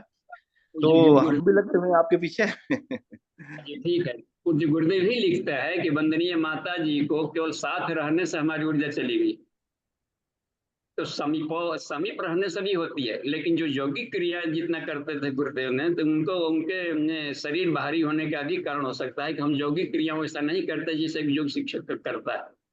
जी जी तो जी। श्रद्धा अनुदान देने में करने में एक पक्ष को, लेकिन ऊर्जा कैसे मिली है? तो साथ रहने से। माँ शारदा मणि को रामकृष्ण परमहंस के साथ रहने से ऊर्जा मिल गई। तो सामीप्यवर्ती का भी मिल जाता है लाभ होने का। तो उनके सदी श्रद्धा से भी अपना पहुंच जाए, तो श्रद्धा पक्ष उन्होंने कर लिया, सारी जगत की माँ बन गए। तो श्रद्धा पक्ष अपने आप पर है, लेकिन साथ में होता है ना कि श्रद्धा पक्ष ऊपर वाला का हो गया, और क्रिया पक्ष भी एक महत्व रखती है। और भी जाकर के देखा जाए इसमें करने का, हम अपने पर प्रैक्टिकल लेते हैं कि हमारा शरीर रोगों का घरता है, करीब सैकड़ों रोग थे शरीर में। गुरुदेव से जुड़ने के पहले 28 वर्ष के एज में दीमक लगे हुए खोखले की तरह हो गए थे। वहां से एक एक रोगों को हटाते हटाते 4-5 साल लगा हमको रोग को भगाने में। लेकिन इसके बाद से 35 वर्षों से हम पिछले 40 वर्ष करीब होने को हैं, एक भी रोग शरीर में नहीं घुस पा रहा। रोग को हम ढूंढ पा रहे हैं। तो हम ये पाते हैं कि ये शरीर के 5 कोषों की अग्नियां ही है जो कि इसको निरोग रखी। आत्माग्नि जगता है तो न्यूरो ट्रांसमीटर्स आते हैं, तो शरीर में कष्टों को वो नहीं देते। वो ज्ञान की एक अलग धारा होती है जिसके द्वारा हम दैहिक दैविक भौतिक तापों को काट डाला जाए। तो हम अपने पर हम देख रहे हैं ना, तब इसलिए लगता है कि आदमी के लिए रोग दुख नहीं बनाए गए। इसको हम भी इसे बोल्डली इसको कह सकते हैं, क्योंकि हम खुद इसको हम देख रहे थे कि रोग का कारण होता है इम्यूनिटी का घटना।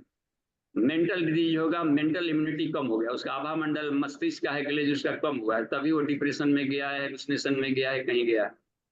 तो हमने अपने पर प्रैक्टिकल करके देखा तो पाया कि जब हमारे जैसे रोगी आदमी स्वस्थ हो सकता है तो कोई भी हो सकता है। ऐसे हमने लगाया इसमें। इसके अलावे पंचकोश रिसर्च ग्रुप में जितने भी लोग हैं, एक भी ऐसे नहीं मिले जो ये कहा है कि हम माइनस में रहे हों या फायदा नहीं हुआ, एक भी नहीं मिला अपवाद के रूप में भी। तो जो जितनी उसमें मेहनत करेगा तो खुद कहेगा वो भी कि नहीं। तो फिर जाकर इस बात का हटाते, हम स्वस्थ शरीर चाहते हैं, धरती पर स्वस्थ है, ये स्वस्थ नहीं हो सकते क्योंकि वो प्रकृति का नियम है। हद हो गया। अब गायत्री मंत्र कह रहा है कि स्वस्थता संतस्तु तेन्नुनम रोग मुक्ता भवंती। इसका मतलब कि सारे शास्त्र सारे उपनिषद फेल हो गए। तो हम 2-4 फेल हो गए, चाहे महात्मा रहे हो या कोई रहे, फेलियर हुआ है तो कहीं ना कहीं उपनिषदों का कोई ना कोई यूनिवर्सल ट्रूथ का उल्लंघन किया गया। बस चलिए ठीक है। जी बाबू जी, हाँ, प्रणाम, धन्यवाद। आगे बढ़ते हैं। जी तो बाबूजी, गुरु पूर्णिमा पर्व पे बहुत बहुत नमन वंदन और सारे साधकों को मेरा प्रणाम। बाबूजी कहे अभी गुरु पर्व से 4 महीने का पर्व त्योहार चलता है, जो सूर्य षष्ठी में भगवान सूर्य का व्रत होता है ना, तो कहे कि जब षष्ठी पर्व सजता है तो कार्तिकेय जन्म लेते हैं। तो ये थोड़ा सा बाबूजी बताएंगे। और जब बच्चे जन्म लेते हैं तो षष्ठी पर्व 6 दिन पे मनाया जाता है, तो ये क्या है बाबूजी, थोड़ा सा बताएंगे दोनों को। बच्चे जन्म लेते हैं तो क्या मनाया गया? 6 दिन पे षष्ठी मनाया जाता है ना, षष्ठी हाँ छठी। हाँ, और तो उस कार्तिक पर्व में बोलते हैं कि कार्तिकेय जन्म लिए सूर्य षष्ठी के बाद, तो ये दोनों चक्र का क्या है ये? तो देखिए, कुंडलिनी साधना करेंगे तो धीरे धीरे और सूर्य से सविता के तेज को भीतर लेकर के चक्रों में नुकीली किरणें फैला करके एक चक्रों को जगाया जाता है। तो ऊपर है शिव जी, नीचे है पार्वती। अब दोनों का विवाह करेंगे यानी समागम करेंगे मैथुनी क्रिया, तो एक एक चक्र जगेंगे। तो 6 चक्र जगेगा, मूलाधार, स्वादिष्ठान, मणिपुर, अनाहत, विशुद्धि चक्र, आज्ञा चक्र। तो ये 6 चक्र का जागरण को ही कहा जाता है कार्तिक जन्म ले लिया। हर आदमी के शरीर में कार्तिक जन्म लेगा। और यह है कि ये सारे इन्हीं से सारा संसार बना हुआ। 5 तत्व हैं और मन बुद्धि अहंकार को कह दिया जाता है महतत्व, 6वां मुख। तो 5 तत्व और एक सूक्ष्म वाले का एक महतत्व। तो ये 6 मुख से ही संसार के सारे लोगों पर नियंत्रण किया जाता है। तो ये उसका उद्देश्य है, फिलोसफिक है। तो कोई भी व्यक्ति अपने भीतर में अकुत पराक्रम और इस तरीके को जगा सकता है। और इस तरीके से वहाँ 6 दिन की जो बात की गई रहती है कि वहाँ पर अभी बहुत ये होता है ना, जच्चा बाबा पेशेंट है, महिला है, अभी पड़ी हुई है उस तरीके से, तो उसको नॉर्मल होने में लग जाता है 1 सप्ताह। और फिर जाकर के उसके जो प्लेसेंटा वगैरह है उसको भी डिस्पोजल करना, ये भी देख लेना है कि शिशु सर्वाइव कर लिया कि नहीं कर लिया। तो उसको मेच्योरिटी में रख दिया गया कि 1 सप्ताह का उसमें लाभ लेते हैं। तो उसके लिए उसका अलग है नियम। अस्पताल में क्योंकि स्वच्छता, सफाई, सुरक्षा व्यवस्था है, तो इसे करके तुरंत अपना घर पर भेज दिए। लेकिन तुरंत भेज दिए तो ऐसे ही थोड़ी को दौड़ने लगेगी महिला, घर पर भी आकर के उसको रेस्ट पोजिशन उसको रहना पड़ेगा। तो वो ताकि फिर जाकर के नामकरण संस्कार की फिर आगे तैयारी किया जा सकता है। तो तुरंत हीलिंग प्रोसेस के लिए 1 सप्ताह रखा गया। जी बाबूजी प्रणाम, धन्यवाद बाबूजी। जी धन्यवाद। अब देखिए असंयम की जहां तक बात है, हमको भी कोई रोग होगा, अभी तक से नहीं हुआ इस क्रम में, तो समझिए कि हमने असंयम किया है बस। उस पॉइंट पर कहीं ना कहीं संयम किया है तभी होगा। हाँ? नहीं तो फिर तो गायत्री मंत्र ही फेल हो गया। हाँ, विरोग मुक्ता, प्रकृति के नियमों का कहीं ना कहीं जरूर उल्लंघन किया है, तब हुआ है। चाहे हम करें या कोई किया हो, ईश्वर खुद अपने पर झेल करके दिखाता है कि देखो, जब हम ऐसा भोग सकते हैं तो कोई भोग सकता है। सीधी सी बात। तो इसमें रह गई बात में कि कोई भी करेंगे तो क्रिया की प्रतिक्रिया होगी। अब पदार्थ जगत से शरीर बना है और पदार्थों के नियम का पालन ही खोजता है बस। शरीर सूखेगा ही, भोजन। तो ठीक है, आगे बढ़ते हैं। कोई और भी प्रश्न है तो?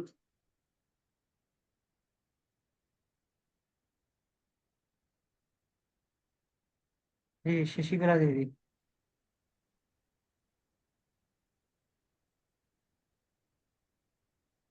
दीदी अपना प्रश्न पूछिए जी।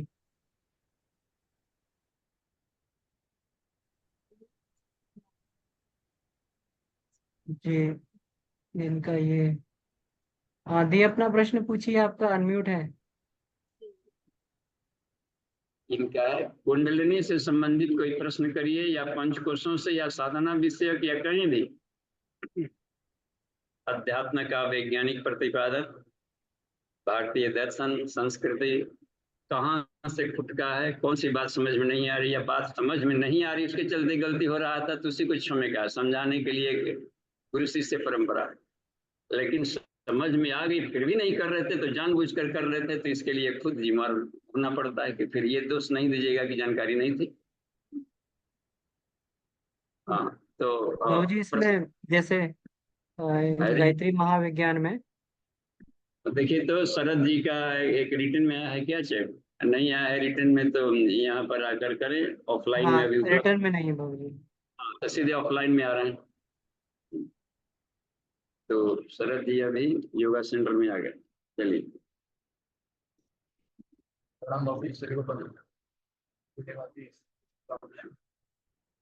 अभी लतीफ मेरा सिंह, मेरा प्रश्न कंद के संबंध में है। कंद का स्वरूप तो कुंडलिनी में महत्वपूर्ण स्थान रखता है, तो इसका स्वरूप और इसकी आवश्यकता कुंडलिनी जागरण में थोड़ा उसके ऊपर क्वेश्चन हो गया। देखिए अमन जी, इनका प्रश्न है कि कुंडलिनी जागरण में कंद की जो बात आती है, और ये कंद का स्वरूप और कुंडलिनी जागरण में इसका क्या इम्पोर्टेंस है। जी तो बाबूजी। हाँ, तो कंद कहा जाता है सैक्रल रीजन को, सैक्रल कॉक्सिजियल रीजन का जो मिला हुआ है। तो कमर के नीचे वाला हिस्सा, कमर तक, मान लीजिए कि ये जमीन का लेयर हो गया। कंद होता है ना, जिमी कंद, मूली कंद, शकर कंद, इसका मतलब है कि जमीन के नीचे बैठने वाला। ठीक है, तो कमर के ऊपर से आपका शुरू हो जा रहा है वो जो ब्रेन वाला जो एरिया आप देख रहे हैं ना उसमें करने का। तो आपको लंबर के बाद में काड़ा इक्वाइन अपना शुरू होता है, एक नथ का जो ऊपर वाला बचता है। तो कमर के नीचे वाले हिस्से में क्या बैठा है कंध में, तो सैक्रल बोन देखेंगे हम लोग का। सैक्रल तो तिकोना होता है चौड़ा सा, फिर नीचे नुकीला हो गया, 4 गो और भी बड की तरह रहता है, कली की तरह उसमें कॉक्सिक्स वाले हैं। तो सारे इसमें से नर्व फाइबर्स निकल करके वहां एक गुच्छा बनाया है सैक्रल प्लेक्सस। तो सैक्रल प्लेक्सस को ही कंध कहा जाता है। इसका मतलब है कि नर्व तंत्रिका तंतु का एक गुच्छा जिसको हम कंध कहेंगे, जो जमीन के नीचे बैठा हुआ है वहां, और वहीं पर सारा का सारा मूल आधार है काम ऊर्जा। और वहां पर हीट इसलिए अधिक दे दिया ईश्वर ने कि प्रचंड, जब तक से प्रचंड हीट न हो, जैसे एटॉमिक ब्लास्ट करना है, तो एटॉमिक ब्लास्ट करने के पहले देखते हैं कितना बड़ा का अल्फा उसमें पार्टिकल्स को ब्लास्ट करना पड़ता है, तब जाकर न्यूक्लियस टूटेगा, ऐसा नहीं टूटता है उससे आकर के वो जो बात नहीं आती। तो प्रचंड ऊर्जा आएगी तो क्या करता है कि सेल डिवीजन कर देना साधारण बात ना है। हर जाकर के सेल्स में आपको 46 जो आपके क्रोमोसोम्स है, तो 23 करके तोड़ डालना, ये साधारण बात नहीं है, साधारण आग से नहीं टूटेगी। तो प्रचंड प्राण ऊर्जा जिस कि संतान उत्पन्न करना है ना उसमें, तो उसे शुक्राणु बनाना है, उभम भी वहां पर तोड़ना है। देखिए हाफ हाफ पार्टिकल में बांट देना है। तो एक होता है सोमैटिक सेल्स का डिवीजन अलग है, जो कितना उनको बनते रहेंगे, लेकिन आधा पार्ट बांट देना सीधे जाकर करने का, यही चमत्कार है ये एक ह्यूमन बॉडी का, योनि का, कि उसमें ब्लास्ट कर दिया सीधे उतर एटम को मान करके चलिए, एक एक सेल पे एटम मान करके चले हम, तो उसको ब्लास्ट कर दिया जाता।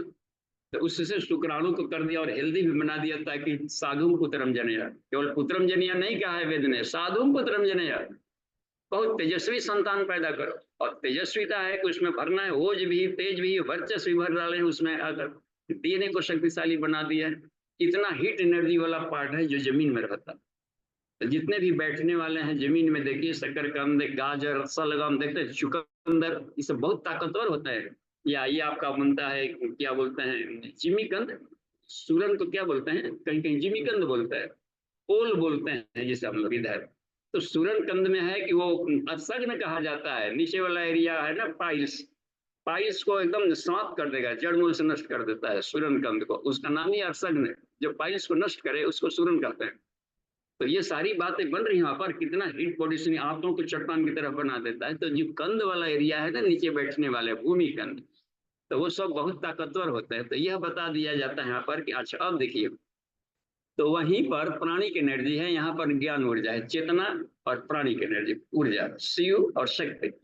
तो शिव शक्ति को मिलाने की प्रक्रिया में योगराज उपनिषद में बताया गया है कि शक्ति चालनी मुद्रा करें, ऊपर से भी कॉन्ट्रैक्ट किया जाए, यानी कि उसमें प्राणन की क्रिया किया जाए, ज्ञान के माध्यम वहां जाए कि क्या हमें करना है, कैसे जगाना है, कैसे एक्टिवेट करना है। नीचे से अपानन किया जाए, यानी मूलबंध को भी कॉन्ट्रैक्ट किया जाए। तो इस यौगिक क्रिया के द्वारा वहां चॉकिंग होगा तो वो हीटिंग हो जाएगा, जो सोई पड़ी थी ऊर्जा वो आ गई। तो किसी किसी को नपुंसकत्व आ जाता है, या मान लीजिए कि प्रोस्टेट ग्लैंड की बीमारी आ जाती है, बहुमूत्र की जो बीमारी आ जा रही है, या यूटेरस में सिस्ट वगैरह ये आपका आ जाता है, ओवरी वगैरह में सब, इसका मतलब है कि उस एरिया का हीटिंग एनर्जी कमजोर है। बस उस प्राण ऊर्जा को यदि महामुद्रा, महाबंध, महावेद के प्रैक्टिकल कर ले और उसमें आकर के, तो वो सीधे और शक्ति चालनी अंत कुंभक में कर ले तो हो ही नहीं सकता है। अब तो पाया गया कि सारे के सारे वहां पर ठीक हो जा रहे हैं, ऊर्जा बन रही है। तो वो चॉकिंग किया जाता है पर, और उस ऊर्जा को फिर अपने मेडिटेशन के माध्यम से पूरे बॉडी में सप्लाई करें। तो वो बचना चाहिए हमें। रेयर कभी कभार के लिए होता है गृहस्थ आश्रम में कि हमने कामाचार में उसका उपयोग कर लिया, लेकिन बाकी जो कामनाएं होता है तो शिव शक्ति के मिलन में लगाया जाता है, तो अथाह आनंद और अथाह मिलेंगे। तो जो अपने संतान उत्पन्न करता था यह अब शिष्य को उत्पन्न करेगा, और शिष्य की संख्या हजारों भी हो सकती है, तो उसको उसमें दोष नहीं लगता। आपने एक भी उत्पन्न कर दिया तो फिर अगला तुरंत नहीं पैदा कर सकते, 5 साल लग जाता है माँ के गर्भाशय को फिर से तैयार होने। पुत्र सब बढ़ाता जाए। राम लक्ष्मण उन्होंने कहा कि अधिक संविदा में नहीं गया, क्योंकि उसको स्वास्थ्य को नष्ट नहीं बर्बाद करना है, खुद को आत्मिक विकास करना था। और शिष्य को उत्पन्न करने के लिए बने बनाए गढ़े गढ़ा है, तो उसमें भी गुरु डालता है, वीर्य डालता है। तो गुरु सीमेंट अपना डालता है ब्रह्मरंध्र से, तो वीर्य से ही केवल नहीं सीमेंट डालेंगे, ब्रह्मरंध्र से ऊपर ब्रेन के माध्यम से भी वीर्य डाला जाता है, जो गुरु डालता है आपके भीतर में, प्राणी खिलिंग कर डालता है, ऊपर से डाल देगा, दे देते आप ब्रह्म दीक्षा दे देता है। तो तब तक होगा ना जबकि अपनी भी पात्रता ऐसा हो जाए कि उस ब्रह्म दीक्षा को धारण कर सके। तो उस तरीके से वो अपनी संतान पैदा करता है और उस तरीके को निहाल करके रख देगा, बस देवता बना देता है। अद्वितीय है निर्माणों में गुरुओं का निर्माण, जिसने फूंका चलती फिरती प्रतिमाओं में प्राण, इसलिए श्रेष्ठ गुरु पितु मातु कहा गया। माता पिता तो है श्रेष्ठ, लेकिन गुरु को पहले नाम रखा गया। दोनों मिल करके गुरु के पास ले आता है कि हम तुम्हारा शरीर दिए हैं, लेकिन आत्मा को वो चमकाएगा, क्योंकि तुम शरीर नहीं हो, बस तुमको वाकई की पूरी बात बनती है। तो इसलिए विधिवत ये जरूरी है कि हमारा उद्देश्य आया थे अपने आप को देवता बनाने, और धरती अपने सराउंडिंग्स वाले के एहसानों को अपना कुछ न कुछ ऋण चुकाने, बस पितृ ऋण चुकाने के लिए था, ऋषि ऋण चुकाने के लिए था, बड़ी सिस्टम मिला था इन दोनों का। लेकिन इन बड़ी मिलने के पीछे क्या उद्देश्य था, ईश्वर ने दिया था आत्म जागरण, बस। ठीक है, तो क्लियर हो रहा है, कुछ न कुछ बातें ठीक है जी। प्रणाम पिताजी, सभी हाँ जी। साधकों को प्रणाम। पिताजी ये पूछ रहे थे कि आप बताते हैं कि पांचों ज्ञानेंद्रियां से ही इंद्रिय ये ऊर्जा की क्षरण होती है, तो क्या उसके लिए तन्मात्रा साधना ही है कि उसके अलावे और कुछ उसमें करना चाहिए? हाँ, तन्मात्रा साधना सबसे कारगर है। रीछ पीला से होता है क्या, टूटो नहीं तो एकदम खुलो, मोटरसाइकिल को भी तोड़ ताड़ के रख देगा। तो सबसे कारगर उपाय है तन्मात्रा साधना, क्योंकि इंद्रियां विषयों के साथ टच करेगी तो कुछ ना कुछ रिएक्शन होगा, उस रिएक्शन के द्वारा माइंड क्या फील कर रहा है, उस रिएक्शन से अपने आप को बाहर निकालना। तो सबसे शक्तिशाली प्रैक्टिकल होता है मात्रा स्पर्शास्तु कौन्तेय, इसमें है ना सुख दुख, इसे सुख दुखदा यही होता है। बस तुम्हारे जो स्पर्श तन्मात्राएं है ना, पहले का भोग वाला मुंह वाला, वो सब दिमाग में चिपका हुआ है, यही सुख दिख देता है। आगम अपाइनो अनित्य आया, आने जाने स्वभाव होता है, इसलिए तुम साधना करो, तब करो।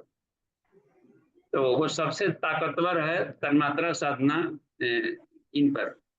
तो विषयों से अच्छा अस्थित प्रज्ञ जब बनेगा तब जाकर संसार के विषयों में वो लिप्त ना होगा, खाते हुए चलते हुए काम करते हुए संतान उत्पन्न करते हुए उसमें लिप्त नहीं होगा।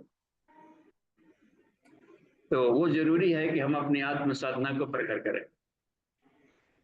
मन प्रखरता है, अच्छा उसमें बुद्धि के साथ करना पड़ता है, यही है तन्मात्रा में। सिर्फ मन ही काम नहीं करता है, बुद्धि काम करता है। तो बुद्धि से ज्ञानेंद्रिय विज्ञान में कौशल, अब विज्ञान में कोष में बुलाने के लिए वो अपना देखता है, अपने ढंग से इसको हैंडल करके ले आता है। वो बहुत काम की बात आ जाएगी, यथार्थता देखता है, किसी यथार्थता क्या है, इसके भीतर में जो स्वाद था वो इस वस्तु का था कि हमारे मन के द्वारा इसके साथ अटैचमेंट था। नीम कड़वी लगती है ना जी सामान्य भाषा में, और ऊंट को रसगुल्ला जैसा मीठा लगता है। तो बात बन गई, उलट के रख गई। जिसको धूम्रपान करने की आदत हो गई है तो उसको लगता है रसगुल्ला जैसा, और जिसको नहीं आदत है तो उसके नाक से गुजरेगा तो चक्कर आ जाएगा, धुआं। तो ये है अपनी अभ्यास। चलिए ठीक है, धन्यवाद जी। प्रणाम पिताजी। जी थापा जी। चलिए नेपाल से राजेंद्र थापा जी, कहा जाए? जी बाबू जी प्रणाम। हाँ आज जी, की बहुत अच्छा पर्व के दिन गुरु से कैसे फायदा लिया जाए और गुरु का आशीर्वाद कैसे प्राप्त किया जाए, गुरु का निर्देशन का कैसे पालन किया जाए, और जीवन में वो उसका अपना जीवन में जो परिवर्तन का संगार में गुरु परिवर्तन कर देते हैं, उसका कैसे दिव्य रूप में से प्राप्त किया जाए। धन्यवाद। अभी जो बात आई कि अनुशासन का पर्व है और गुरु अपने शिष्यों को स्वजना गुरु शिष्य शिक्षण के अनुशासन, सिर्फ अनुशासन की शिक्षा देता है, अनुशासन को ही गुरु कहते हैं। अनुशासन साधक को महान बनाता है। तो गुरु के बताए हुए सिस्टम से यदि आप कर रहे हो तब तो दिक्कत नहीं आएगी। तो वो कहता है कि प्रकृति, तो गुरु का अनुशासन है, तो गायत्री मंत्र की दीक्षा हमें गुरु दिया, ठीक। तो गायत्री स्मृति में अनुशासन की शिक्षा है कि प्रकृति से हमारा संबंध कैसे रहे बाहर। तो हम अपने खान पान वगैरह में और देखें कि नेचुरल हम रहे, नेचुरल जीवन जीने का प्रयास करें। अब प्राकृतिक सोच हो, न रहन सहन हो, न खान पान हो, एक तो ये रखा है। स्वास्थ्य का ध्यान दें, तो पांचों शरीरों को हम उसकी आवश्यकता के अनुसार उसका केयर करें, संरक्षण करें, क्योंकि इसी से हमको काम करना है। और दूसरा, आत्मिक विकास करें, ये दूसरा वाला देता है आत्मनियंत्रण। आत्मा को ईश्वर के अनुशासन में रहकर तो काम करो। तो ईश्वर को ही गुरु कहा गया, गुरु ब्रह्मा, गुरु विष्णु, गुरु एवं महेश्वर, देखना कहा गया। तो ईश्वर के अनुशासन में हम अपने आप को रहकर काम ले रहे कि नहीं, कि अपने ही बन गए कि नहीं, हम तो अब तो हो गया बहुत अब ज्ञानी विज्ञानी होकर के संसार को तबाह करने लगे दूसरों को। तो इसलिए कहा गया था कि इसमें एक और भी बात है। पांचवें जो मंडल है प्रगोपनिषद का, उसमें भरद्वाज प्रश्न कर रहे हैं। अब देखिए, भरद्वाज याज्ञवल्क्य से प्रश्न कर रहे हैं कि आदमी का जन्म लेने का उद्देश्य क्या, ऐसे सीधे पूछ दिया। तो उन्होंने कहा कि सृष्टम मानवम चक्रे सहयोगिनम आत्मना, ईश्वर ने मनुष्य की रचना किया है अपना सहयोगी बनाने के लिए, स्वतंत्र शासक नास्ति, न कि स्वतंत्र शासक बन करके शरीर का दुरुपयोग करने लगा, उसका आगे कि मेरा शरीर छीन लेगा सीधे। वो किसी भी इंद्रियों का दुरुपयोग करके देखिए, सीधे उसका तेज कम होता है, डिजीज हो जाता है, रोगी हो जाता है। इसका मतलब है कि तुम स्वतंत्र शासक मत बनो। वो दे दिया है कि अपने काम के लिए उपयोग करने के लिए, ईश्वर काम में इसका उपयोग हो, अपने को डिवाइन बनाने में उपयोग हो, और दूसरों के लिए वेलफेयर में आकर उपयोग किया जाए। तो यही बात सिखा देता है गुरु का, हम अपने सराउंडिंग्स में अपना ख्याल रखें। आप पांचों शरीरों की साधना डेली करते रहे, घर परिवार जो आपकी रिस्पॉन्सिबिलिटीज है उसके प्रति जितना दायित्व उसको करें, लेकिन रिस्पॉन्सिबिलिटीज को बढ़ाए मत। उम्र के साथ साथ में अब उसको डिस्पोजल करें, समेटें, विस्तार को समेटा जाए, स्तर ऊंचा किया जाए, ये गुरु का कहना है। हाँ, तो बाल बच्चे यदि उत्पन्न कर दिए, ठीक है, पढ़ा लिखा करके थोड़ा उसका स्टेबल बना दिए, लेकिन फिर आप अपनी जर्नी बनाए रखिए कि आत्म साधना में आगे बढ़िए जब तक से। और आत्म साधना जब हो जाएगा, सारा प्रक्रिया तब शुरू करेंगे, लेकिन मृत्यु का तो कोई गारंटी नहीं है। इसलिए आत्म साधना को कमन फैक्टर रखा, बचपन से ही, शुरू से ही, पहले दिन से ही 2-2 घंटा अपने आप की साधना भी करते रहे, संसार का घर परिवार खेती बाड़ी बिजनेस व्यवसाय भी करते चले, तो वो उलझेंगे नहीं उसमें। आप हमेशा उसमें से साफ सुथरा बने रहेंगे और क्रेज बना रहेगा। तो आत्मा का और इसका दोनों का संतुलन बनाकर चलते रहे। और जब रिस्पॉन्सिबिलिटी हो जाए, बच्चे संभालने लग के दोस्ता, तो आप अपने को उसमें से थोड़ा सिकोड़ लें, जैसे कछुआ सिकोड़ लेता है फल को, और पूरी तरह से आत्मानुसंधान में कूद जाए, तो निहाल कर देंगे ऋषि परंपरा को। धन्यवाद जी। जी बाबूजी, आपका आशीर्वाद बाबूजी। जी धन्यवाद। चलिए, तो अभी है टाइम पूरा हो गया है, शांति पाठ कर ले। ओम